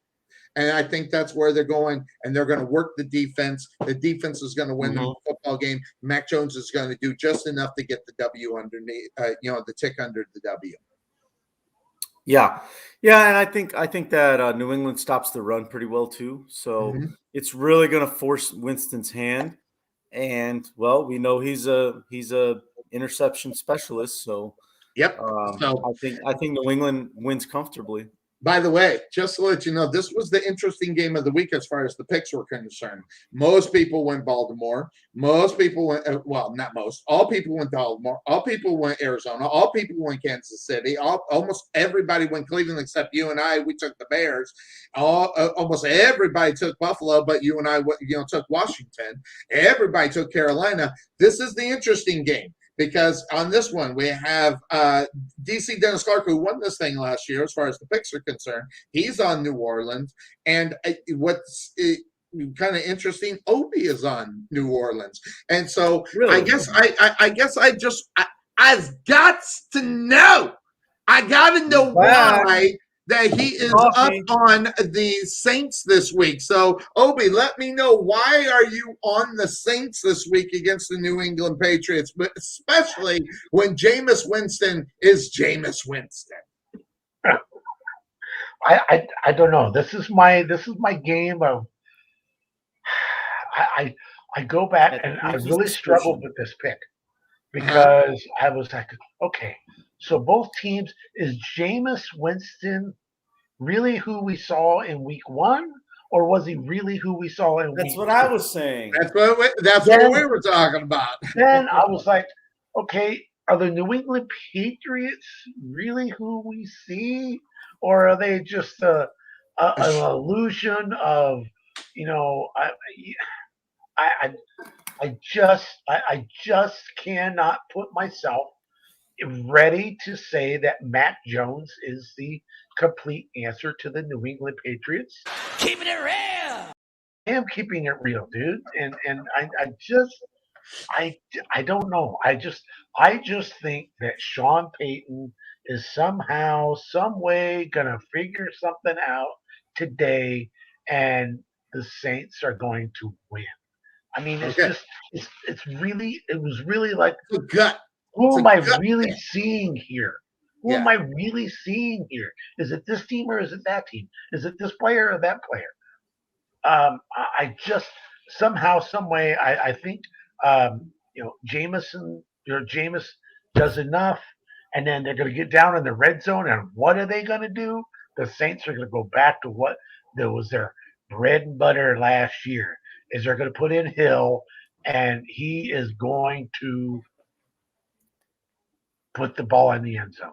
What are you talking about, Cuervo? You're pointing at something. Oh, hold on. Then let's do it. Let's bring it in. What is the Cuervo? Since you're pointing at it, it's got to be big. What's going on? Got some active, inactive updates for you guys. All right, let's do it. Mike, change the picks. Obi, I told you. What? Odell Beckham is active today. Okay. Odell Beckham Jr. is active today. Also, does that active scare you today. more? Does that scare you more? No. No, not at all. No. Not at all. DeAndre Hopkins is also active for the Arizona Oh, Cardinals. is he? Yeah. Is he? I heard earlier he was going to be out, so that's a good update. Okay. Now, I don't know if he's starting, but another active today, Carson Wentz. I heard about that. That was one of the things that we were going to talk about today. Last one I got for you, Joey Bosa is active for the Chargers today against Kansas City. And we haven't gotten to this game yet, so I'll wait for it, and I'll give you the signal, Sonny. I do have one more inactive guy, which may or may not sway your pick. Awesome. So we'll get to All right, so we'll do it. All right, so guess what? Next game up on board. Thanks for the update. Everybody, well, not everybody, Cuervo and I and a lot of others are going to be on New England, but DC, Dennis Clark, and Obi on the New Orleans Saints for this one. So it should be interesting. It's going to be a good game, so it's always something good to watch. So that's going to take us to the next game. Guys, I'm not impressed of this game. Oh my God, two bad football teams. Really? I don't know. I don't know what's worse, but there's that and there's the win. It's one of those things, bad football teams find a way to lose a football game. But listen, the Giants and the Atlanta Falcons are almost the same, but Daniel Jones, how about 9 carries, 95 yards, 10 yards a clip? Come on, really? You got to stop that. I don't care who you are. Washington's got to stop your defense. Listen, that was a good play on them because I don't know if they expected Daniel Jones to do what he did, especially since he's 22 of 32, 249 and a touchdown. Not a horrible quarterback rating, but it has to come down to the final second to win the game. But Sterling Shepard, 10 targets, 9 receptions, 94 yards. Slayton, 3 receptions, 54 yards. He gets in for the 6th. And then Kenny Galladay. Listen, that guy's going to be a superstar, but he didn't get it. This guy was dropping balls, missing passes all day long, and 3 receptions, 38 yards. He needs to be better for the New York Giants. But the O-line allowed 4 sacks, 7 quarterback hits, and remember, he was running all over the place. Remember, he passed the ball. Remember, he was getting the ball out of his hands. So what does that mean? 3 sacks, 5 quarterback hits for the Atlanta Falcons defense. They're going to be coming after him and coming after him strong, but they're going to be running from behind. We're going to see a lot of Daniel Jones running this football. The pass defense, Tom Brady gave him 5 touchdowns. Listen, say whatever you want, but Daniel Jones is no, Tom Brady. 260 yards, 8 touchdowns this year, no interceptions this year for the defense. And so I do a lot of blaming on the quarterback, but only 52 yards for Leonard Fournette. But then again, I don't think Fournette was part of the bargain in reality. I don't think he was part of the plans. Saquon Barkley, 57 yards, a lot of them on this carry. So if you take this one away, he had maybe 21 yards. So nothing in reality. Matt Ryan, 300 yards, 2 touchdowns. What? Surprise! 3 interceptions. No surprise at all if you watch this football team. I said it before, and I'll say it again. It's hard to pick this team, but you got the stud in Pitts. He can only do so much. He's going to be good, but the problem is that their quarterback is really killing this football team because you're not getting the ball to the guys. Calvin Ridley, 63 yards, 7 receptions, and a touchdown. Hey, he gets the touchdown, but you got to give him to him more. Tyler Heineke gets this Giant defense, went up on him, 336 yards. Come on, you can't allow that if you're the Giant defense. This is a game of 2 bad football teams. And I said it before, my pick is easy. I'm taking the Giants. I didn't even think about it. Until the Atlanta Falcons can win 2 games in a row, I'm not picking them. I don't care if they play the Jaguars. I'm going to pick the Jaguars to win, even though they probably won't win that game. But I'm not going to put a pick out for them. I am on the Giants, and for that reason only, no thought process whatsoever. So, Cuervo, is there a thought process that you have when you take a look at this game as Atlanta goes on the road to take on the G-Men. Well, I mean, the only thing is, you never know. Matt Ryan could go out there and torch that Giants defense. Do I see that? Or he can throw 3 interceptions. Or he could throw 3 interceptions. But do I see which one is more likely? I think the interceptions are more likely. Look, the Giants are 0-2, guys. But I tell you, at least they look competitive. Okay. Like they look like they could easily, if a couple of calls go a different way, we could be saying that the Giants are 2-0. We could, but this is what we get a lot. Don't he did it again. He did it again. Falls every time, Sonny. Every time. I don't know. Hoping that he would actually stay on his feet, and it doesn't happen. Hey, we can't get through a show until we show that, especially with the But that being said, we saw the stats. Listen, Daniel Jones, if he gets the opportunity, he's going to run the football. I just don't expect him to go a long way. Anyway, the guy's getting some yards on the ground. He might be leading the NFL with quarterback beside coming in second to Lamar Jackson. So both of those guys are neck and neck running the football as quarterbacks. So when I'm looking at it, Obi, you got Daniel Jones. You is the next Peyton Manning, pedigree with the coaches that he was brought up on, but we're not getting Peyton. Hell, we're not even getting Eli Manning in reality with Daniel Jones. So when you're looking at this game, what do you see? Do you see the Atlanta Falcons coming in with Matt Ryan being the veteran that he is, or do you see the Giants coming out on this one? I picked the G-Men to win. I didn't, like you, I didn't give it a lot of thought process because, Matt Ryan is Matt Ryan, and he's still on the Bears are who we thought they were. Matt Ryan is still on a Super Bowl. That's enough, all right. Hey, I do have one question for Cuervo, since he's gotten the updates on injury list. Kenny Galladay, is he playing today or no? Let's take a look. Kenny Galladay for the Giants. We should have gave him some warning on this. Yeah, sorry. Yeah, maybe. There we go. I don't see Kenny Galladay on this list at all. Okay, all right. So he must be active. All right. So like I said, not a lot of thought process on this game. G-Men win. It might be closer what people think, but sure, I think it's gonna be close. It's gonna be. I think it's gonna be. Oh, wait. I stand corrected, guys. He's questionable. Questionable. Mm-hmm. That means you play if it's not too serious. What's do we even know what the injury is? It's just hip. It's a hip injury. Oh, he'll play. I mean, if it gets down to the knees, ankles, and things, that's the question. But hip, he'll probably battle through. They'll just pump him up and be ready to go. I think he'll be fine. Good Toradol. Yeah. Get a little Toradol hit. Yeah. Yeah, I'm telling you, it works. Yeah, evidently it works, but a lot of stuff there. But I will tell you, I'm interested. This game is going to be entertaining because this is right here the Forrest Gump game of the day. You never know what you're going to get on either side of this football game team. You don't know who's going to win. And if it wasn't the Atlanta Falcons, I would have pulled out the couch potato quarter to figure this one out.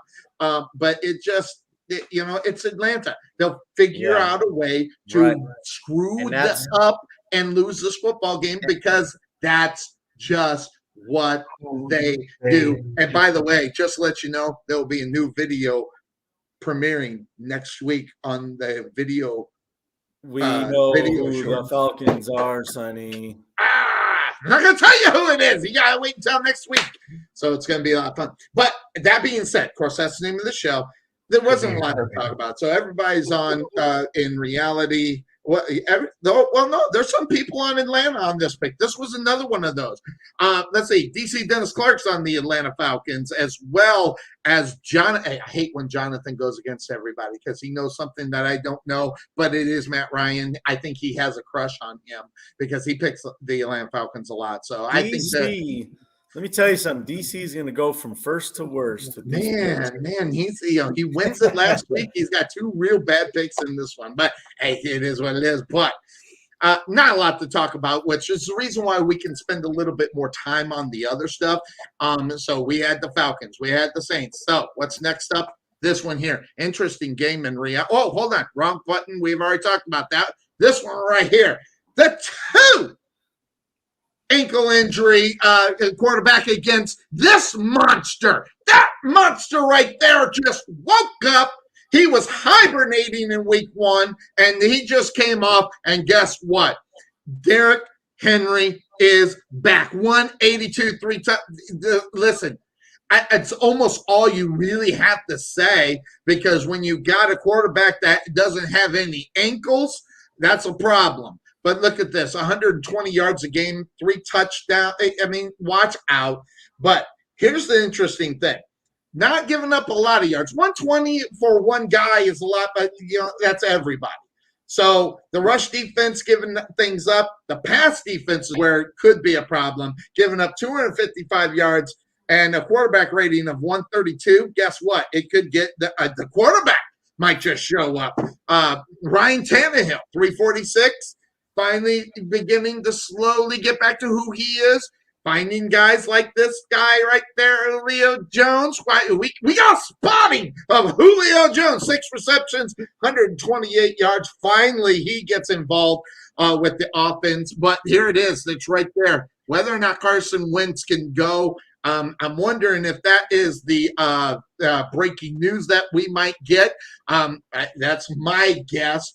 247 touchdown for Carson Wentz before he goes off with injuries. 3 sacks allowed for that offensive line for the Colts, and you can't do that because that just takes away from everything that you're doing. And then again, and guess what? If Carson Wentz does give it a go, he could be in danger again of just hurting himself on one play. 100%, he's not going to be there. So they're going to have to get this guy. 2 of 5, 25 yards interception for Eason. He's going to be involved, I think, somehow today, whether he's going to come in for a player here or just go in for Carson Wentz. But that rush defense, how about this, holding Carson to 31 yards? And that guy can run the ball for Seattle, and they said, that ain't happening, and they put a steel stopping on that. Pass defense against Russell Wilson, though. Russell Wilson said, yeah, just be wide open for me. And on this play, this one wasn't the one that he was wide open on. I couldn't get that video. I mean, that one touchdown, there were nobody within 20 yards. So, interestingly enough, I found this game to be, the reemerging of the should have been MVP. Yeah, I said it. I'm going to say it again. Yes. Derrick Henry should have been the NFL MVP last year. He didn't get it because he's a running back. He's not a quarterback. Just showing why he should have got it last year. And now he's coming back in stride. We're seeing Ryan Tannehill play a little bit better than week number 1, Cuervo, slowly moving back. Interestingly enough, they get this game, division game. Is this the one that you had me? Is this the one that has the breaking news coming out of it? No, because I had already mentioned earlier that Carson Wentz is active. Okay, so he's going to play from what I heard. So good, better, and different. Cuervo. This to me it doesn't sound like a great idea. Maybe give him a one game and get him and see if he can go next week. Well, I think it's too early. I would say if this was not a divisional game, because it is Tennessee, it's a division game. I think that's why they're trying to force the situation. Get Wentz to play. Didn't even think about that. I mean, it's still a bad idea. It's only week 3. It's not like it's week 15. You know what I mean? So, is it good to have this win today? Yeah, it's a nice to have. Is it a must? Is it going to make or break the season? No.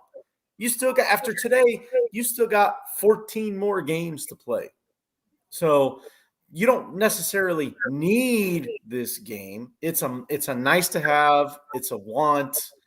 It's a one of those like I said, you're trying to stay in that division race early in the year, and this would be a nice to have. So yeah. Do I think it's a mistake to try and force Wentz to play? Yeah, I do. Obi, looking at this game, I mean, yeah, the division games are always important, and I didn't even realize it until, of course, we were talking about it. These division games are the most important. You get two against the same team, but guess what? I think Henry is going to be the same next game they play too, and you can't really expect very much from a guy that is really kind of like, kind of beaten and battered right now. What are you looking at in this game as you take a look at the Indianapolis Colts in Tennessee? Yes, divisional games are always, a notch above, all the other. I wouldn't say it's a notch above. All games are important in the NFL, but division games are a notch above because it's a division game, and you're trying to win their division, right? Yeah. For every team, they're trying to win their division. You would think. Here's what I see. The Derrick Henry train was unleashed last week. Oh yeah. And the Derrick Henry train continues this week. The bear has been. I do not. Carson Wentz is kind of injured. You're bringing him back, 2 sprained ankles. Probably not going to be very much mobility. He's going to be a sitting duck back there if he feel bad for him. Back and he could get hurt. And I don't care if Eason starts or he comes in on relief. There's just not enough for the Indianapolis Colts to win this game. And Derrick Henry is half of Derrick Henry. Mm-hmm. He's making yards. Guess what? That puts right back into what the Tennessee Titans do and what Ryan Tannehill does. Mm-hmm. Play action.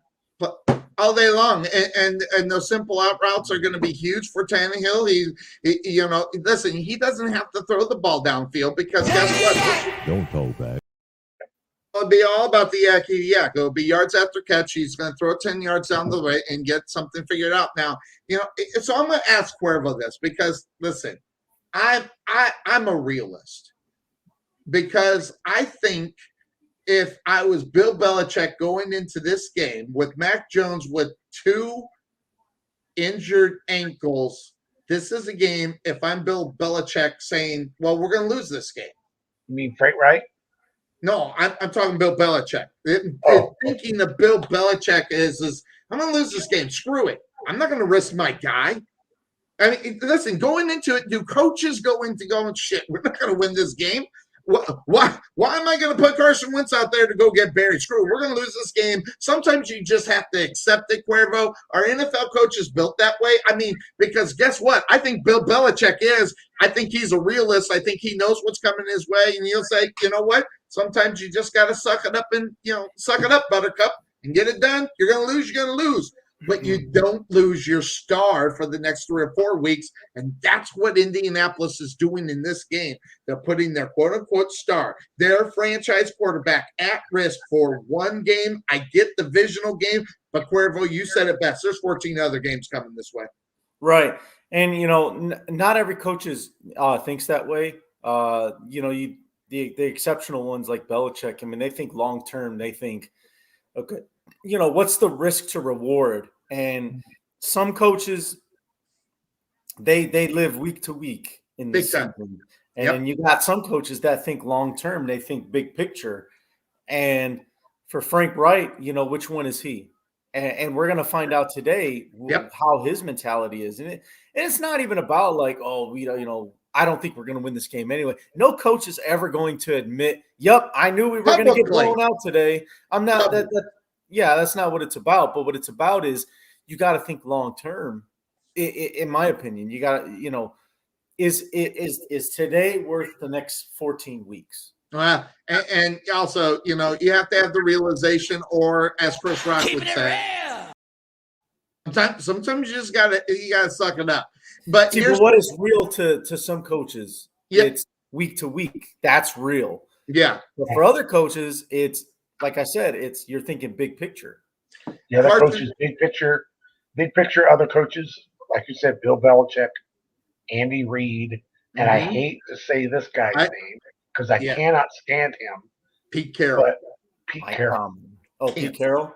I can't stand him, but he's a realist, But here's the thing: when you're looking at this game, I mean, listen, we're by far football experts, but starting Carson Wentz today, I'm sorry.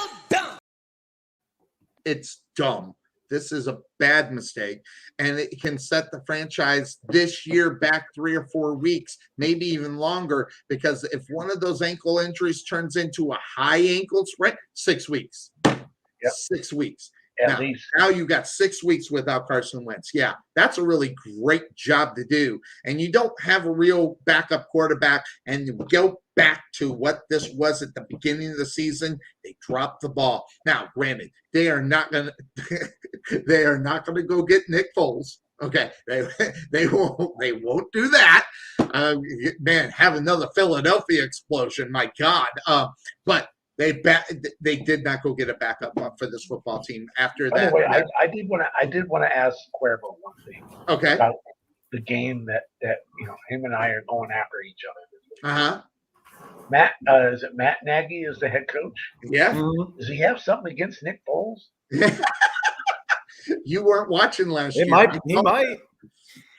I called this last year. Cuervo, and I called it early, didn't I? Because I seen what happened. I seen what went on this whole thing. This was definitely a personality conflict out there with Matt Nagy and so yeah. Here and this is actually beginning a lot of talk in Chicago, guys. Matt Nagy is a my way or the highway type coach.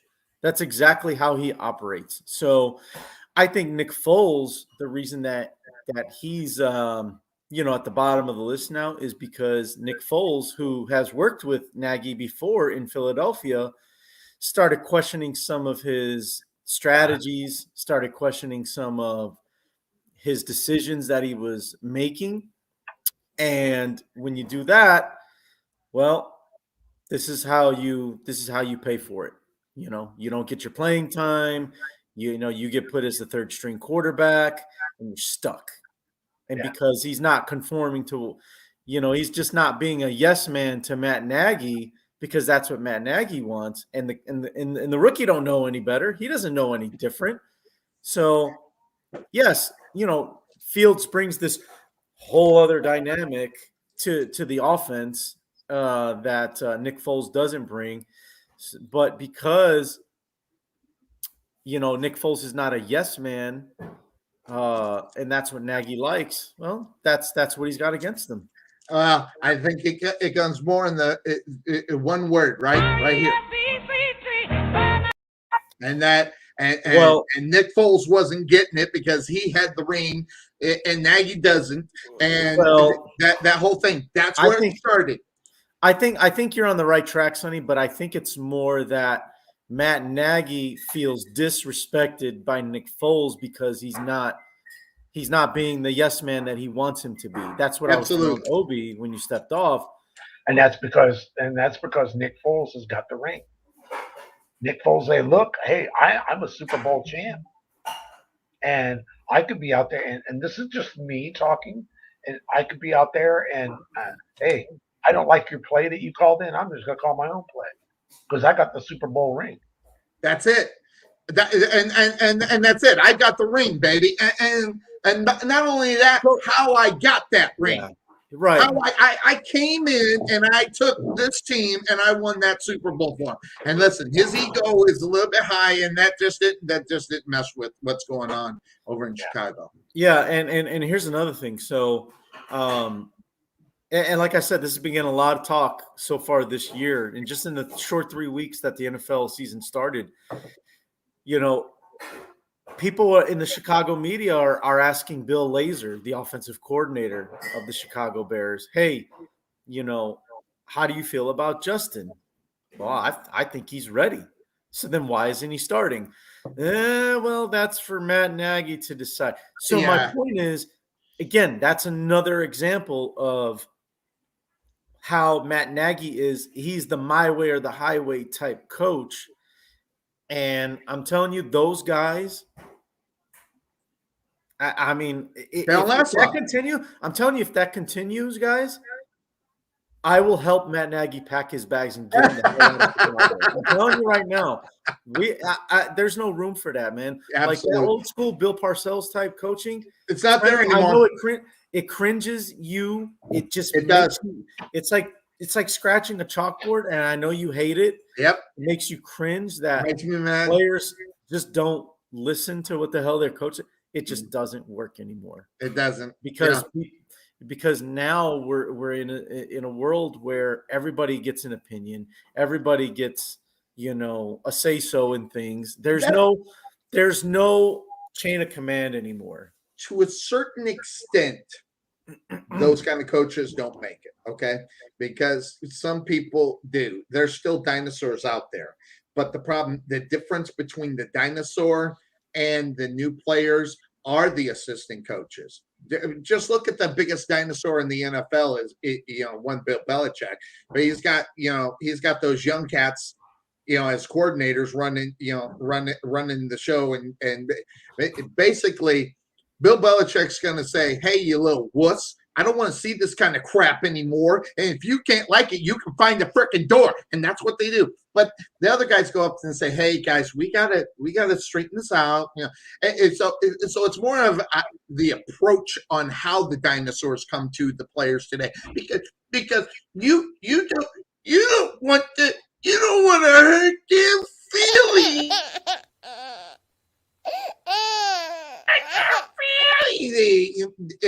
Listen, it doesn't work anymore.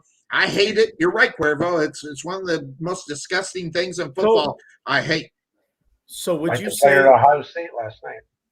I'm not getting to play, so I'm going to take a temper tantrum on the sideline, and I'm going to quit the team and say "F you." And guess what? And guess what? It's working because guess what? It's easier to cut the coach than it is the players nowadays. So that's another problem with that. Yeah. So then let me ask you this real quick. I know we got to move on. Would you say that the assistant coaches are even more important than who the head coach is? Absolutely. Well, if you have that dinosaur coach, absolutely, their value goes up.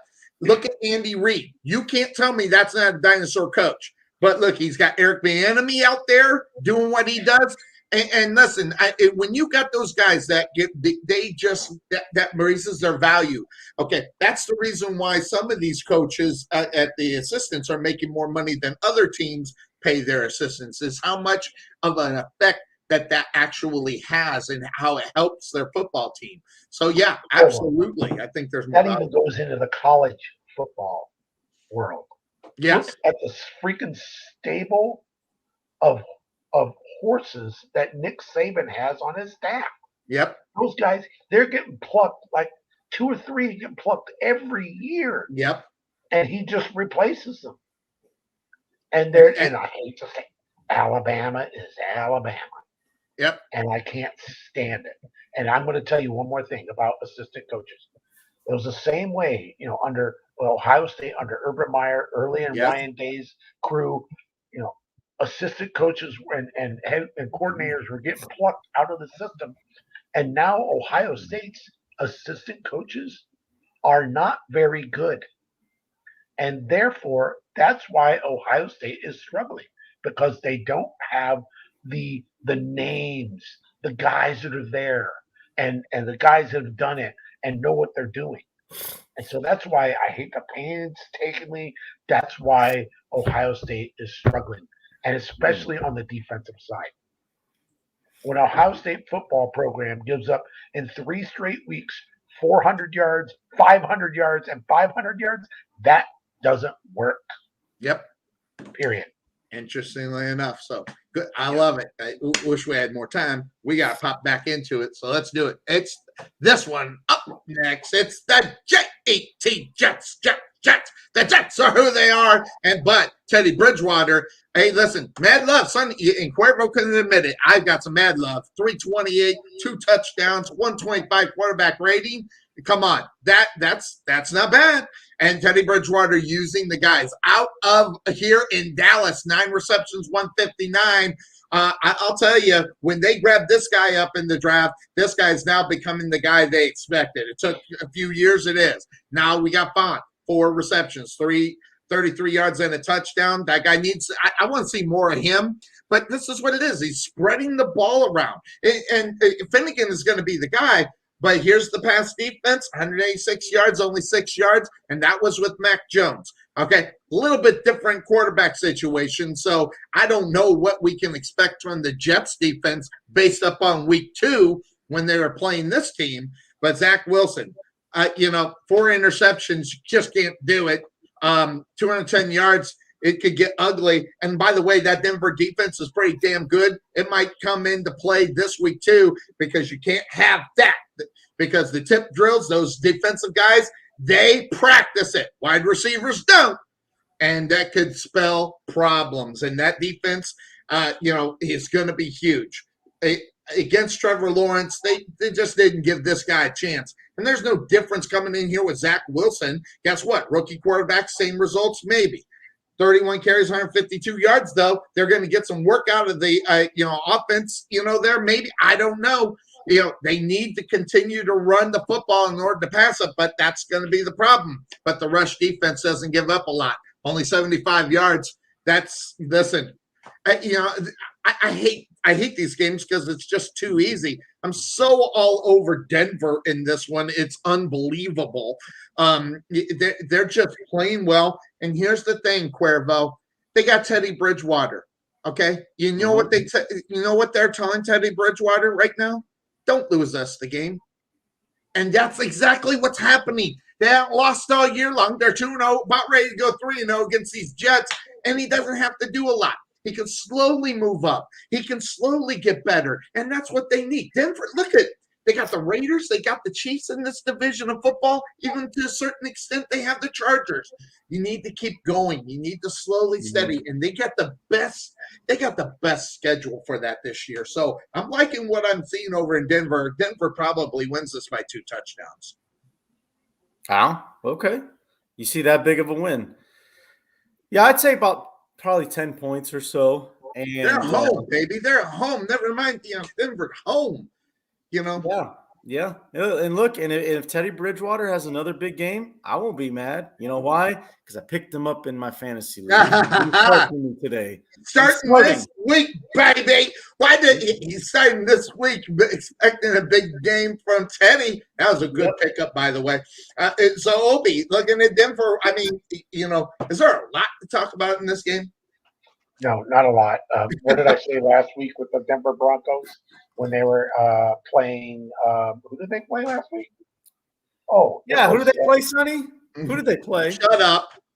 Who did they play? They played another rookie quarterback. I admitted they suck. You don't need to push it down too hard on me, all right? You're playing that Dennis Green clip. Yeah. Something like that, right? Von Miller was salivating last week, and he's salivating again this week. Got another rookie quarterback. He's going to say, "Come here, rookie. I'm hungry, baby. I'm hungry." The first sack he gets, he's going to get up and very quietly. He's not going to taunt him. He's just get up and say, "Welcome to the NFL, young man." Yeah. And matter of fact, well, that's a penalty too, Obi. You can't see anything. It's a penalty. Matter of fact, it could be the crappiest steak in the world, and he's going to eat it with all the gristle. So, it's not going to be as good as the brisket you're making there, Obi. So, by the way, Obi's making brisket. This dude right here making brisket. Yeah, where's the invite? I'm not that far away. Dude, you should see the size of this freaking thing. It's 16 pounds. You didn't take a picture? You didn't take a picture of your food like most women? No. So I will have plenty left over. Send me your address. I'll ship you some. There we go. Okay, I appreciate it. Freeze it in. So, but I don't have a lot to say about this game. Denver's obviously the better team right now. They're on a roll, and they get a great game. I mean, this season is panning up really good for your ladies, Denver Broncos. She's loving her some Teddy Bridgewater. In fact, I bet you she ordered a Teddy Bridgewater jersey, didn't she? She did not. Not yet. Not yet. But yeah, I mean, I sent you that video this morning, and so. By the way, that was a rock, man. Hold on, wrong. That was a rock. I saw that rock, Cuervo. It was impressive. Well, I mean, you do what you got to do for you're not Sonny who will go by the Lils one because anyway. Oh, yeah, I got to make sure she don't leave. So yeah, no kidding. Nice rock. Anyway, everybody on Denver today? I am. Is there anybody on an island out there? No, not that I see. Everybody's on Denver on this one, just like last game, Tennessee. Everybody's on Pittsburgh as well. The Atlanta game was interesting. A couple of different things on that one. Yeah, no big injuries for either one of these teams, guys, except Tevin Coleman, running back for the Jets, is out. Jamison Crowder, wide receiver for the Jets, out. So the question here is, before we move on, and I'll ask Cuervo this. If Teddy Bridgewater keeps playing as well as he keeps playing, how long do you keep a Teddy Bridgewater? Do you give him more money? And is he the starter next year? Because this is a guy, listen, this guy can prove it all day long, but what if the flavor of the month come around, will Denver hop on it? Why not? I mean, look, he already looks comfortable in that offense. He does. I mean, he's making, plays. He's making a lot of good plays. I mean, he ain't on Tom Brady's level as far as like production so far, but Kyler Murray, but I mean, the guy looks comfortable in the offense already. He's making the right throws. He's making the right reads. He's got some good protection. So, I mean, do I commit to him? With hundreds of millions of dollars? Probably not. But let's just remember, it was the Jaguars and Giants. Like, listen. If you're a good football team, you beat those games. You beat those teams. That's just what happens. If you're good, you beat those teams. Okay. This week, you get it again. You get it with the Jets. Next week's the come to Jesus with Baltimore.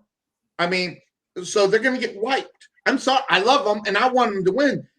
Honestly, we'll talk about that game next week, but they get to come to Jesus next week, so they better get the win here today. You drop this game, I think this is actually a really huge game for Denver, and you cannot drop this game going. And by the way, that game is in Baltimore, so there's just another one. I mean, they need this one.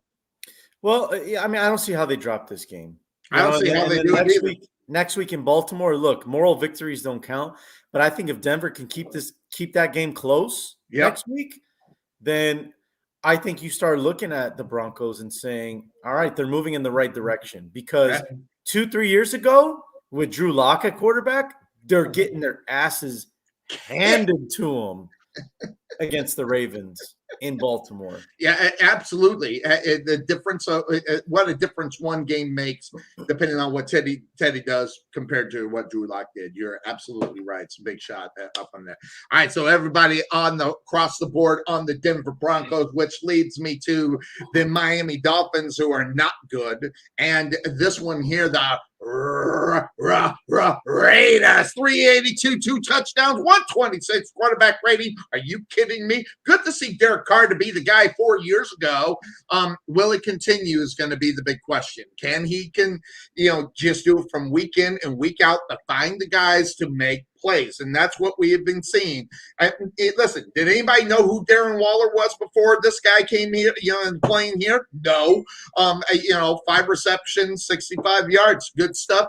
Finding guys to make plays. Now, this guy we expected to be good. 5 reception, 113 yards. Love me, and I love him. I called this guy as one of the guys that will be sneaky, and that's Renfro. And then you get Drake doing what he is doing. I just love it, but you got a good guy that can play. Xavier Howard, 2 tackles and interceptions, pass defensive.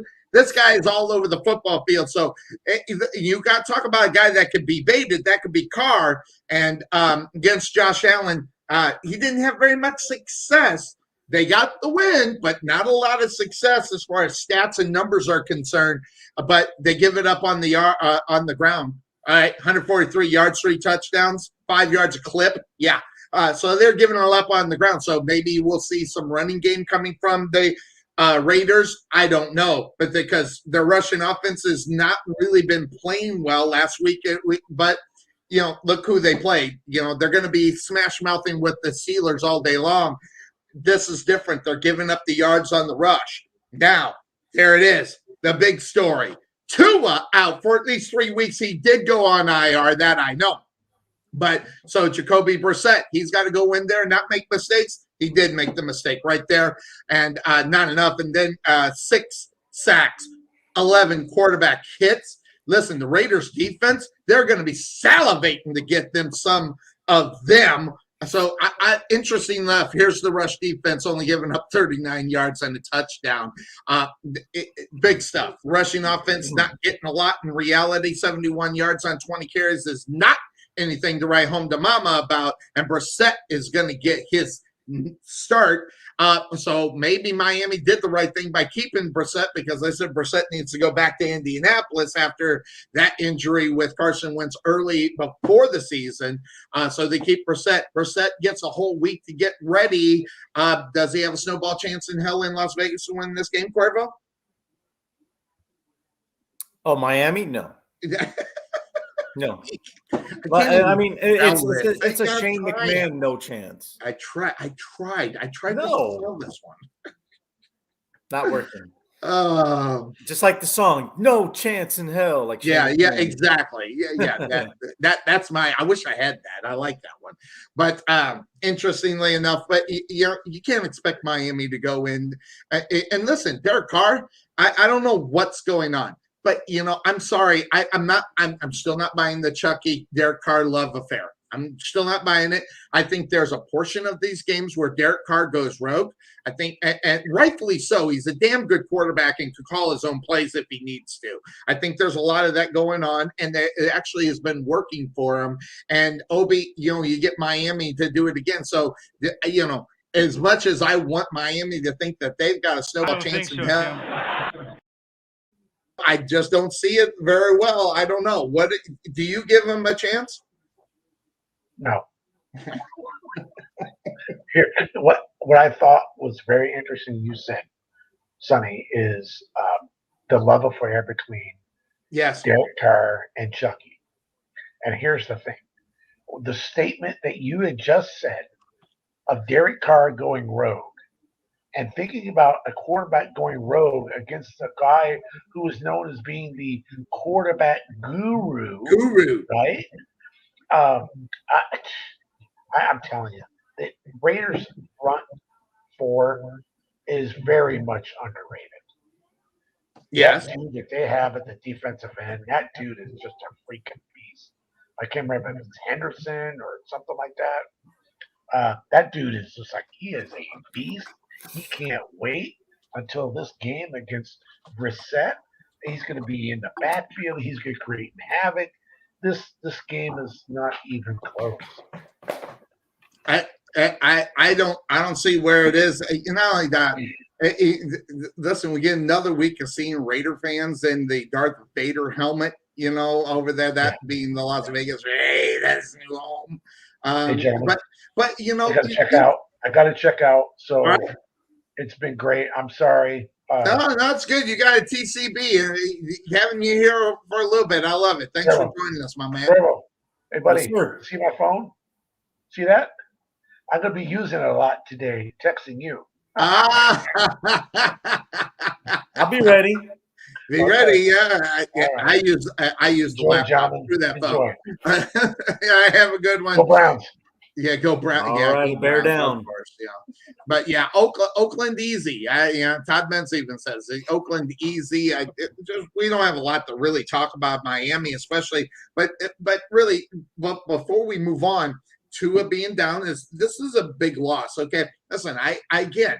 Let me go back to what I was saying. Yes, I bashed Tua for the movement of the organization more so than him. Although I love the publicity pictures, never said that Tua wasn't necessarily a good quarterback. But going down, he's out at least 3 weeks. I mean, this Miami team could be in huge trouble moving forward because, listen, say whatever you want about Jacoby Brissett. He's not a number one. Hell, I even question the fact whether or not he should back back up a team in reality unless it's in the AFC South. So at least with a division that he knows. So that's the reason why I was obviously telling him to go back to Indianapolis. But I mean, Miami doesn't really have a lot to talk about. I mean, when you go down the roster, I mean, they have Xavier Howard's a badass. There ain't no question. Guy on the defensive side of the ball, he is awesome. But it's almost like Darrelle Revis. When you think about Darrelle Revis being the only player on that Jets team that was worth a nickel, that's what you're getting with Howard. But the rest of the team just is god awful.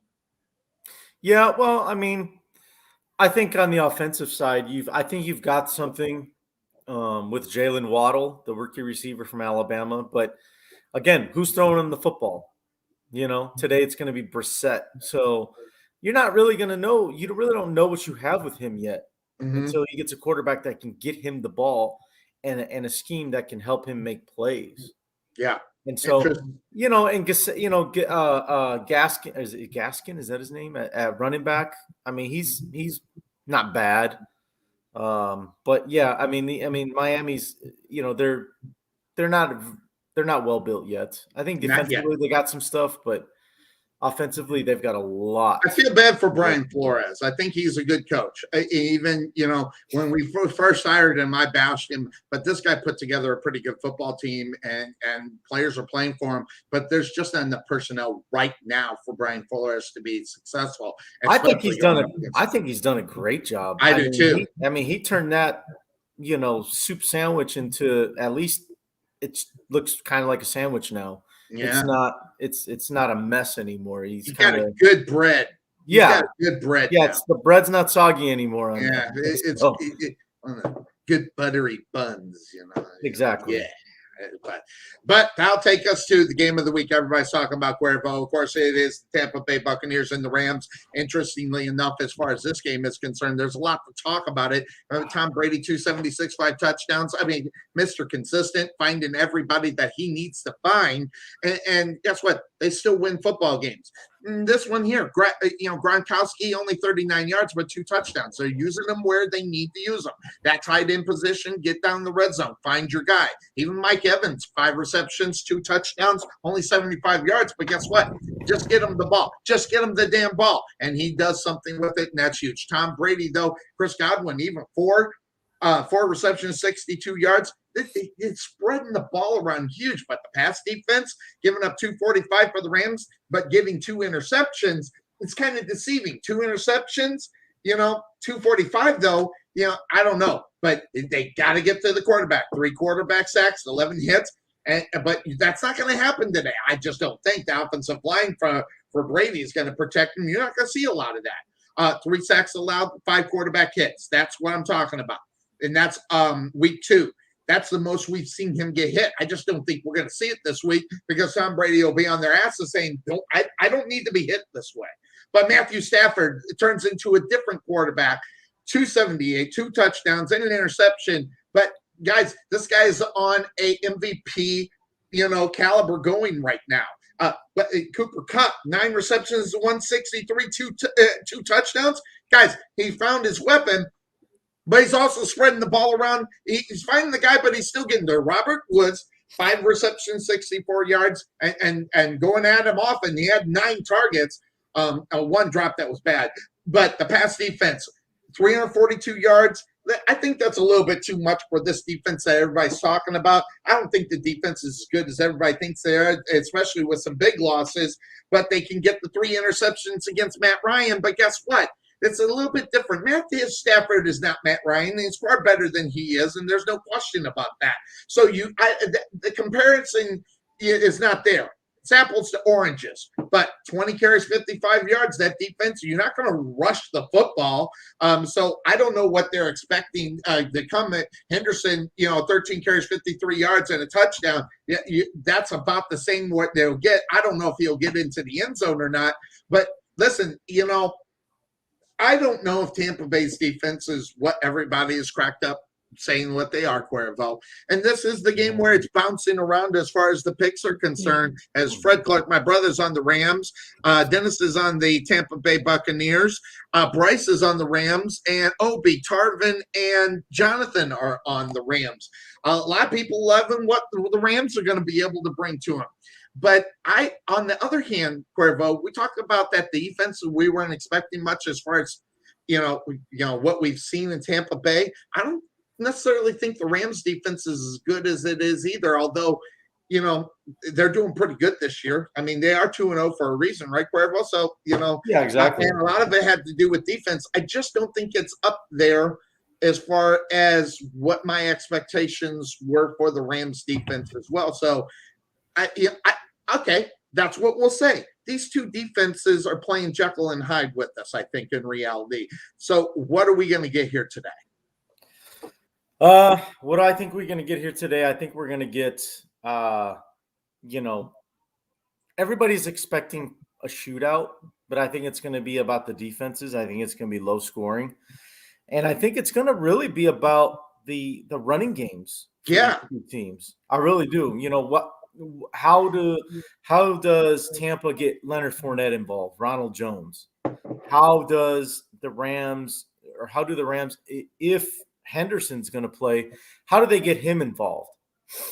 If not, then how are they going to get Sony Michel involved? Because those are the guys for the Rams in the backfield. Because no Cam Akers, obviously we all know that. But what are we going to get in the backfield for these two teams? And I think that's going to set the tone for these offenses. And I think that's how we're going to be able to measure who's going to get this win. So just based off that logic alone, Sonny, you ask whose running game do you trust more? Do you trust the Rams running game or do you trust Tampa Bay's running game? I trust Tampa Bay's a little bit more. just because of the offensive line. I think they've got better protection. I think they've got better opportunities, even going up against Aaron Donald, to make holes for Fournette and those guys to run through. I think I agree with you up on that one. Oh, by the way, just to give everybody a heads up, everybody was, on the Bengal game, Tarvin has changed his pick on the Bengal game. He just let me know about it, so I wanted to get it out there. So who do the Bengals have today? Pittsburgh. All right, so it's not all the way across. Brian Tarvin changes his pick. He is going Cincinnati. So so he just let that go. And so but back to this one, you're right. But I think it's going to be special teams. Special teams are going to be big in this game because I think maybe the offense, now, don't get me wrong. I'm not saying Matthew Stafford is Tom Brady, but the offenses are about the same. They're getting the same kind of production, maybe not 5 touchdowns, but, Cooper Kupp's still getting the yards. Finding other guys, Matthew Stafford finding other guys in reality, which is something that he never did, which is a little bit different. That's why the Cooper Kupp thing is so good to see as far as Matthew Stafford is concerned. He found his guy, but he's also spreading the ball around. Tom Brady can spread it around to everybody. So I think the offense and defense washes it out. It's going to come down to a special teams situation, whether it's a muff punt, bad field position for a football team, or an injury to a vital player. I think that it's going to be the big one in this one. That's why it was so hard to pick it. I'm right now just looking at what Tom Brady is doing right now. And listen, he didn't do it up against a couple of scrub football teams, by the way, just to let you know. Played some pretty good football teams. I just like Tom Brady and where he's coming and what he's got on. But Obi in the chat room says, who should he start, quarterback, Dak or Jones? I think this is a fantasy football question. Yes, it is. So Jones or Dak? Let's see. The Dallas Cowboys have Philadelphia. Monday night football. And then the Atlanta defense for Jones for New York. I think I'm going Dak all day long. I mean, the guy did it against good football teams. Week 1, obviously, Tampa Bay. Okay, he didn't have a bad week last week either. I think I'm on Dak on this. I mean, what do you think? I go the other way, Sonny. I think Daniel Jones, and I like Daniel Jones more because, like you said, it's it's the Falcons' defense, and the problem with starting Dak. I mean, if you have to, you have to. But if you have the choice, I think Daniel Jones is going to be throwing more. I think it's going to be a closer game than what you've got with the Monday night game, Philly in New York. But I think too, damn, he didn't get up. He didn't get up. I was hoping he was going to get up that time. But no, the reason I don't like the Dak start as much as I do the Daniel Jones start is because Philly and Dallas, it's a division game, and these teams know each other. So I think they're going to be a little more tight, on what Dallas does offensively. I think the Philly defense is going to be on that Dallas offense. So, non-division game, Giants, Falcons, I think you start Daniel Jones. Interestingly enough, so we'll find out who does best. We'll find out who's right, who's wrong, compared to next week. So we'll do that. So that's going to take us to the next game here. Oh wait, Cuervo, you going to go Tampa Bay or are you going Ram? I'm going Tampa Bay. I'm not going to go against. I'm not going to go against Tom Terrific, and until he shows that he just can't do it. I mean, he's the best quarterback to ever play right now. He arguably is the best quarterback in the NFL today. So what do you got? I like Tampa as well. Like I said, I mean, the run game I think is going to be more productive. The run game of Tampa is going to be more productive than the run game of the Rams. So that's going to take us up to the next game. We're running through them quick. It is the Minnesota Vikings having a game today against Seattle. And Kyler Murray, though, 400 yards. Listen, if you're going to let Russell Wilson do that, if Kyler Murray can do it, you can definitely think, Russell Wilson can do it. Giving up a lot of stuff, by the way. But 343 yards, 2 touchdowns. I think that may get the job done today. I don't know. But Russell Wilson, what he does, he just finds guys. And wide open plays, too. He's just there. Tyler Lockett, 8 receptions, 178 yards, touchdown. This guy is practically overlooked, right, Cuervo? Because he's got another guy on the other side, too, and this guy. Metcalf, 6 receptions, 3 yards, so they just kind of flip the coin there in reality, and they can do that. Kyler Murray, almost 7 yards a clip. That defense, you can't give that up. And again, we're not going to see Russell Wilson do the Kyler Murray, but you can't give up 21 rushes under 3 yards and a touchdown either. And we might get that today. I don't know. Carson is pretty good. Delvin Cook, though, he's injured, by the way. He is on the injury list, 131, 22 carries. This one is a big – I think not having Cook 100% is huge. Seattle, 182 yards, 3 touchdowns they gave up last week against the rush. Not altogether. That's just against the rush. Can't do it. But then again, that was Derrick Henry doing all that work right there, right? So when you looked at it, whether they got coming this way, I just don't – I mean, I like Delvin Cook.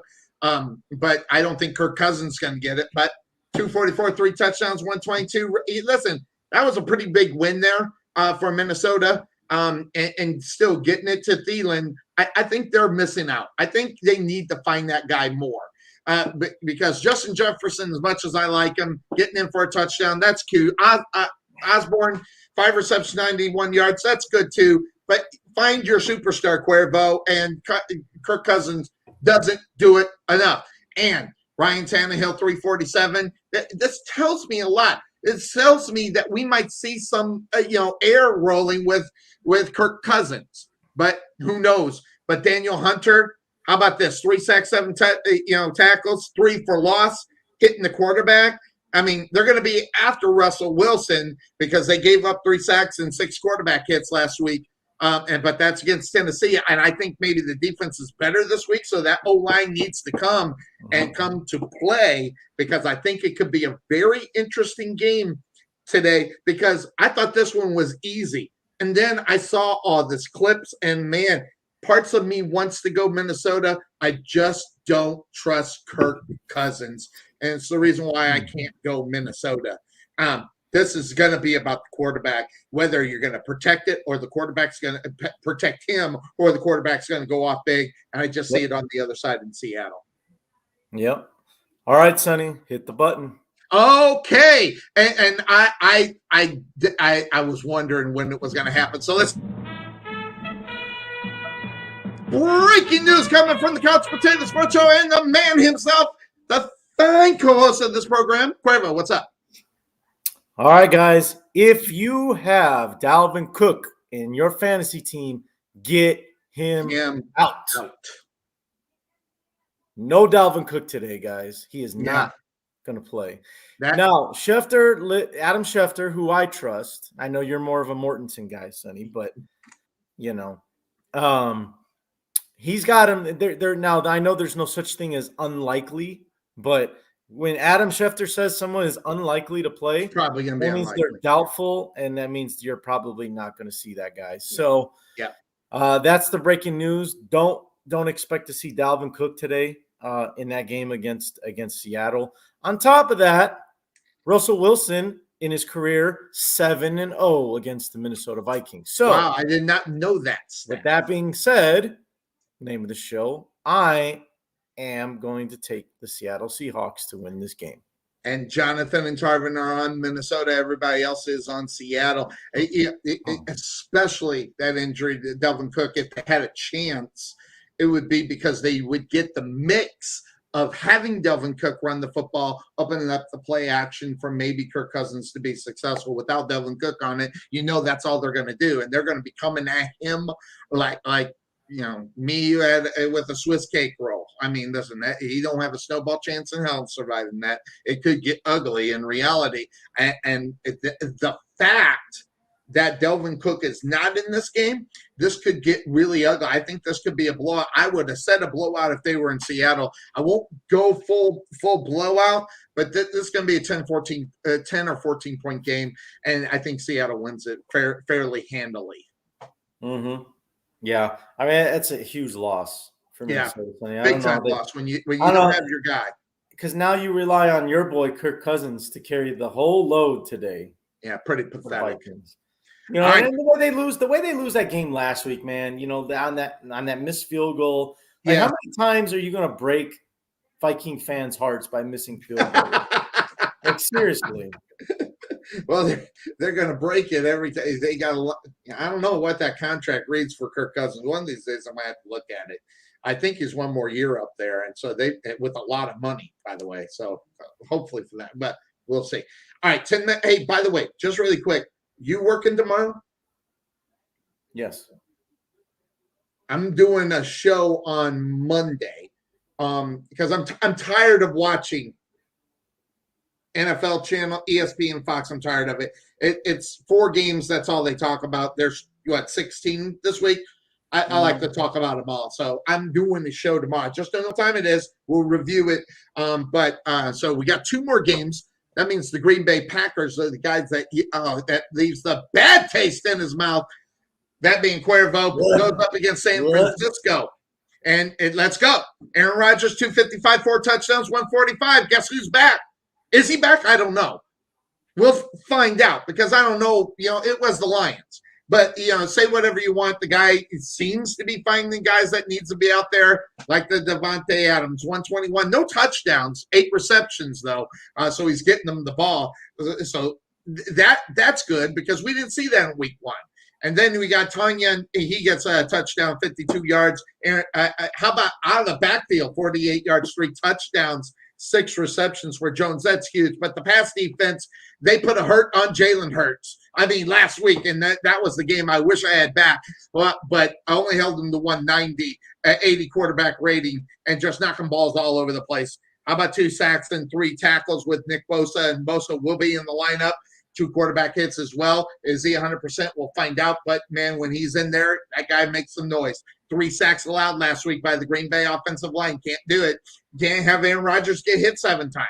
So that is one of the things that I was looking at in this game when I was trying to figure out who I'm going to pick. 31 carries, 96 yards, and a touchdown. I don't think that's enough. I mean, you're still putting it on Aaron Rodgers to try to win you the football game. And the rush defense coming from San Francisco, listen, they gave up a lot. 151, 5.2. You can't do that. I mean, you can't allow that kind of thing to happen. As Elijah Mitchell, 17 carries, 42 yards, not getting there either. Jared Goff, 2 touchdowns, quarterback rating 97.7 for that defense for Green Bay. That's not half bad, but still had some success on him. But Jared Goff with the interceptions, 246 yards. Listen, San Francisco and Jimmy Garoppolo are not the Lions. Garoppolo, 189, touchdown, quarterback rating 100. That's just a day in the park. Gets the job done, gets the win. But Jimmy Garoppolo, I think, has to be better this game. Will he get better? We'll find out. But finding Deebo Samuels, 6 receptions, 93 yards is one of the things he's going to have to do because you need to find the guy. And Samuels has become that guy that Jimmy Garoppolo likes a lot. So we'll see what happens. Kittle, they need to get this guy involved. He got a 4 catches, 17 yards. That's not enough. That is not enough. You got to get him in there. They're dropping the ball there. And if you can do that this game, Cuervo, the San Francisco 49ers lose this game. So I'm basing this up on one guy. Jimmy Garoppolo needs to get the ball to Kittle or they're going to lose this football game. Now, whether or not that happens or not, I don't know. But when you're looking at this game, what do you have on it? Well, we've talked about this before, Sonny. When the best receiver on your team is the tight end, you need more help on the outside. Yes, but wait, but he's been finding Samuel, though, a lot these last 2 weeks. So, but you're still right. I mean, for the last few years, Kittle has been the man. Yeah, so I just think that, that loss of not Deebo. Who's the other receiver that they have? They have It wasn't Adams. I know. I just forget who it was, but he was a guy that he kind of depended on a little bit. Yeah, maybe I'm thinking of somebody else, but I think Mohamed Sanu is still on the Niners. Yes, he is, and we saw him. Matter of fact, when I saw him, I went, "That's Mohamed Sanu!" I couldn't believe it. Cuervo. It was on Red Zone. I almost flipped out because I love me some Mohamed Sanu. I think I had the same reaction, but I just think that the Niners right now, I know everybody's kind of in love with what they're doing so far. They're 2-0. Who did they beat last week? It was San Francisco. Yeah, San Francisco. We just did it in the play in there. San Francisco. Everybody was on them.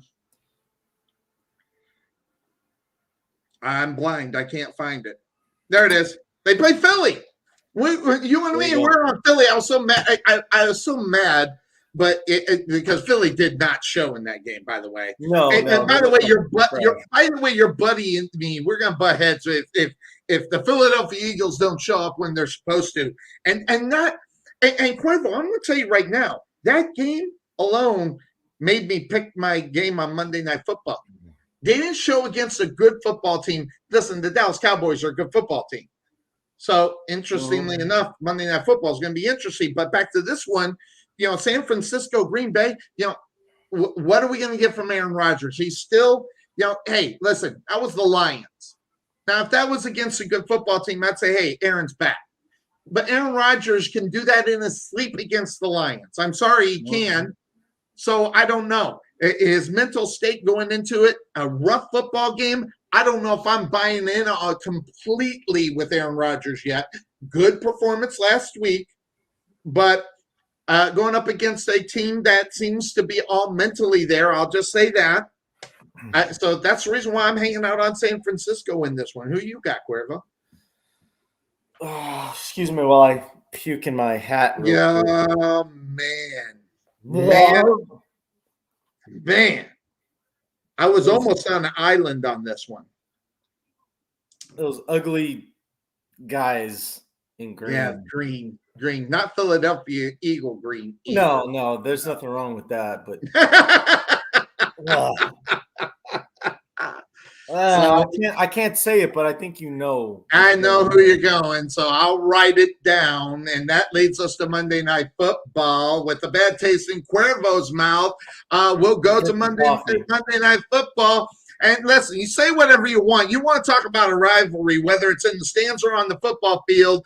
But when the Dallas Cowboys have to get Greg Zuerlein to win the football game, say whatever you want. That wasn't a great win, but it was a win. It goes up underneath the W side on the ticks, 237, interception.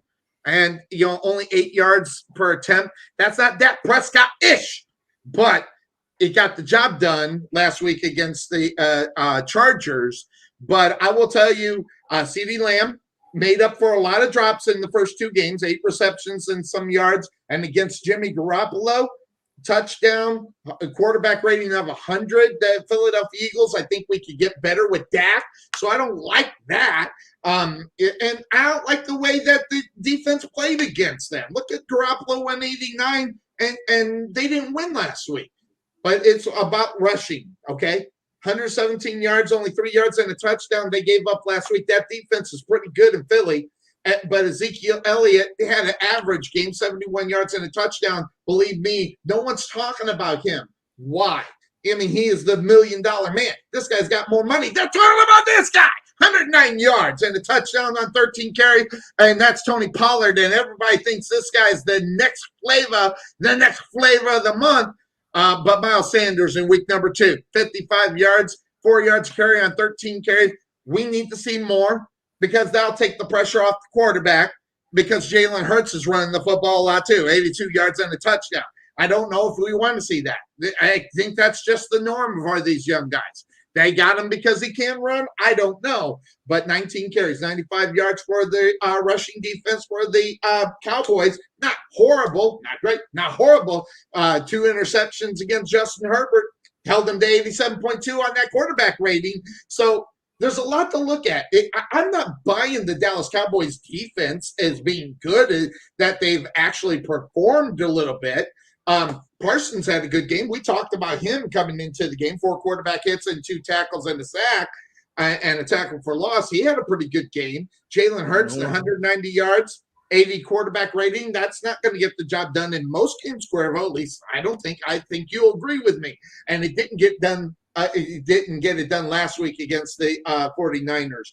But finding big plays, that's the huge thing. If Jalen Hurts can get that one big play to kind of turn things around, maybe we can see something out of the Philadelphia Eagles. But last week told me a lot about that football team against San Francisco, and I'm talking about Philadelphia. They no-showed in that game. They let that game go. I think that was a game, if they were going to be a good football team, they needed to beat last week in San Francisco, and they didn't get the job done.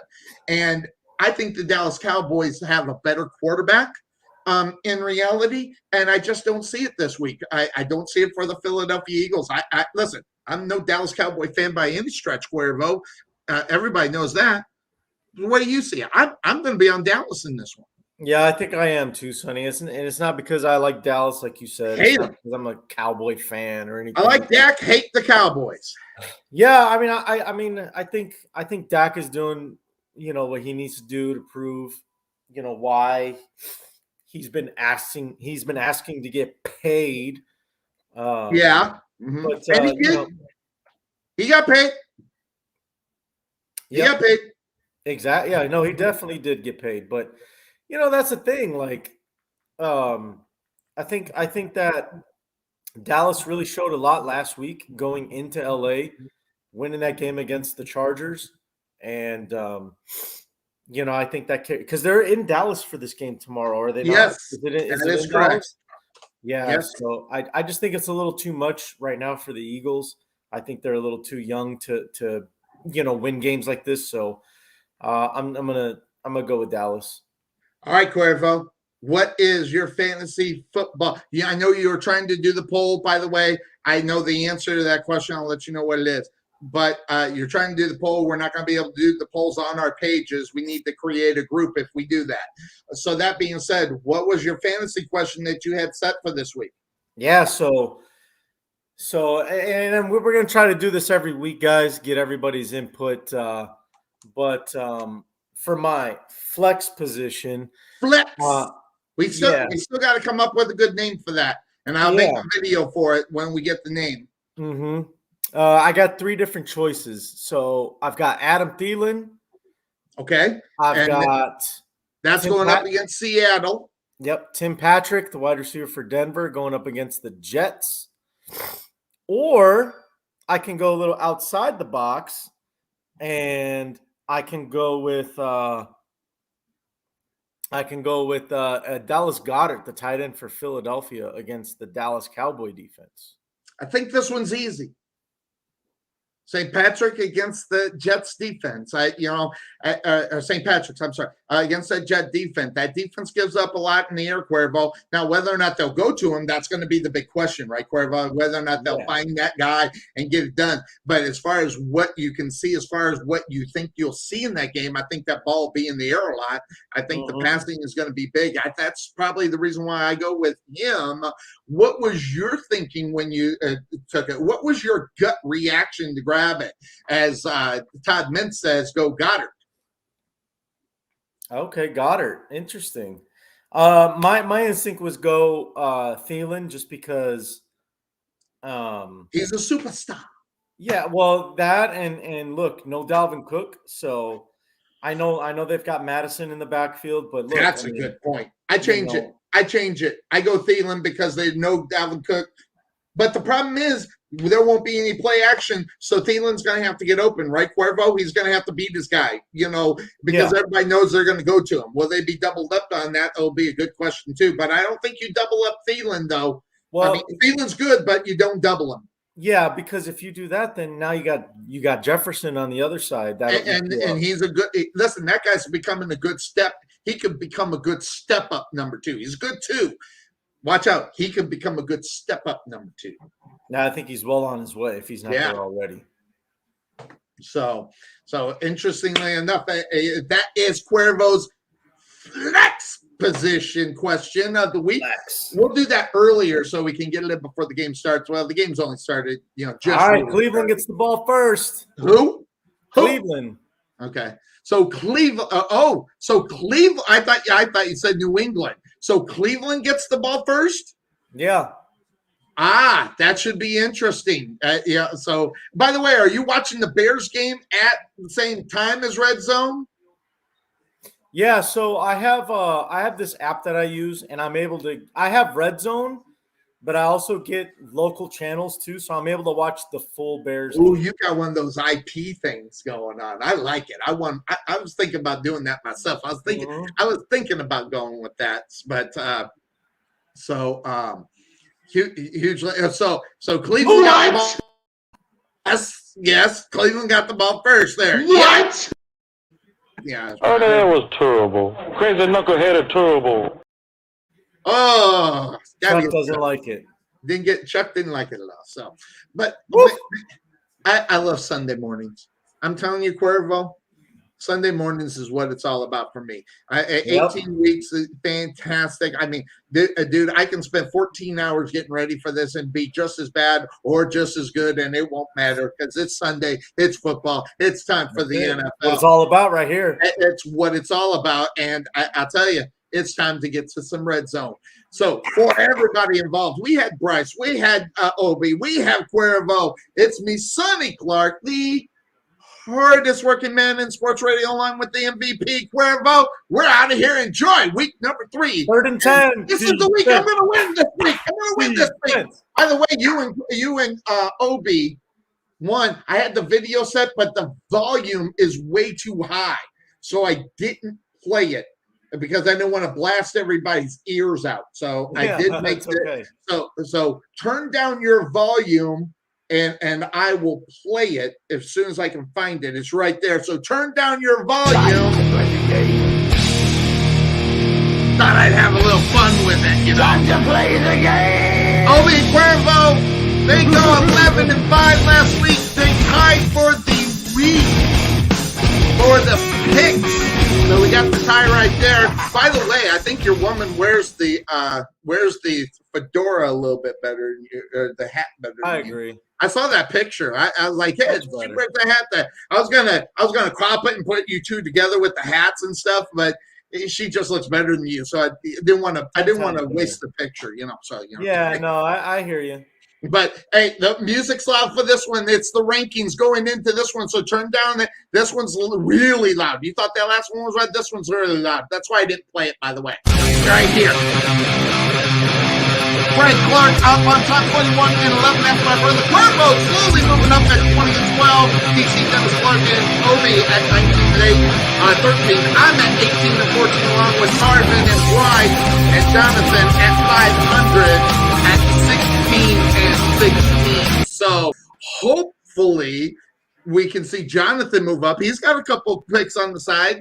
He's only a couple picks away from it, and everybody else really close. So lots of fun. Sorry how loud that was, and I just didn't have time to change it. Sounds cool, though. Yeah, but really loud.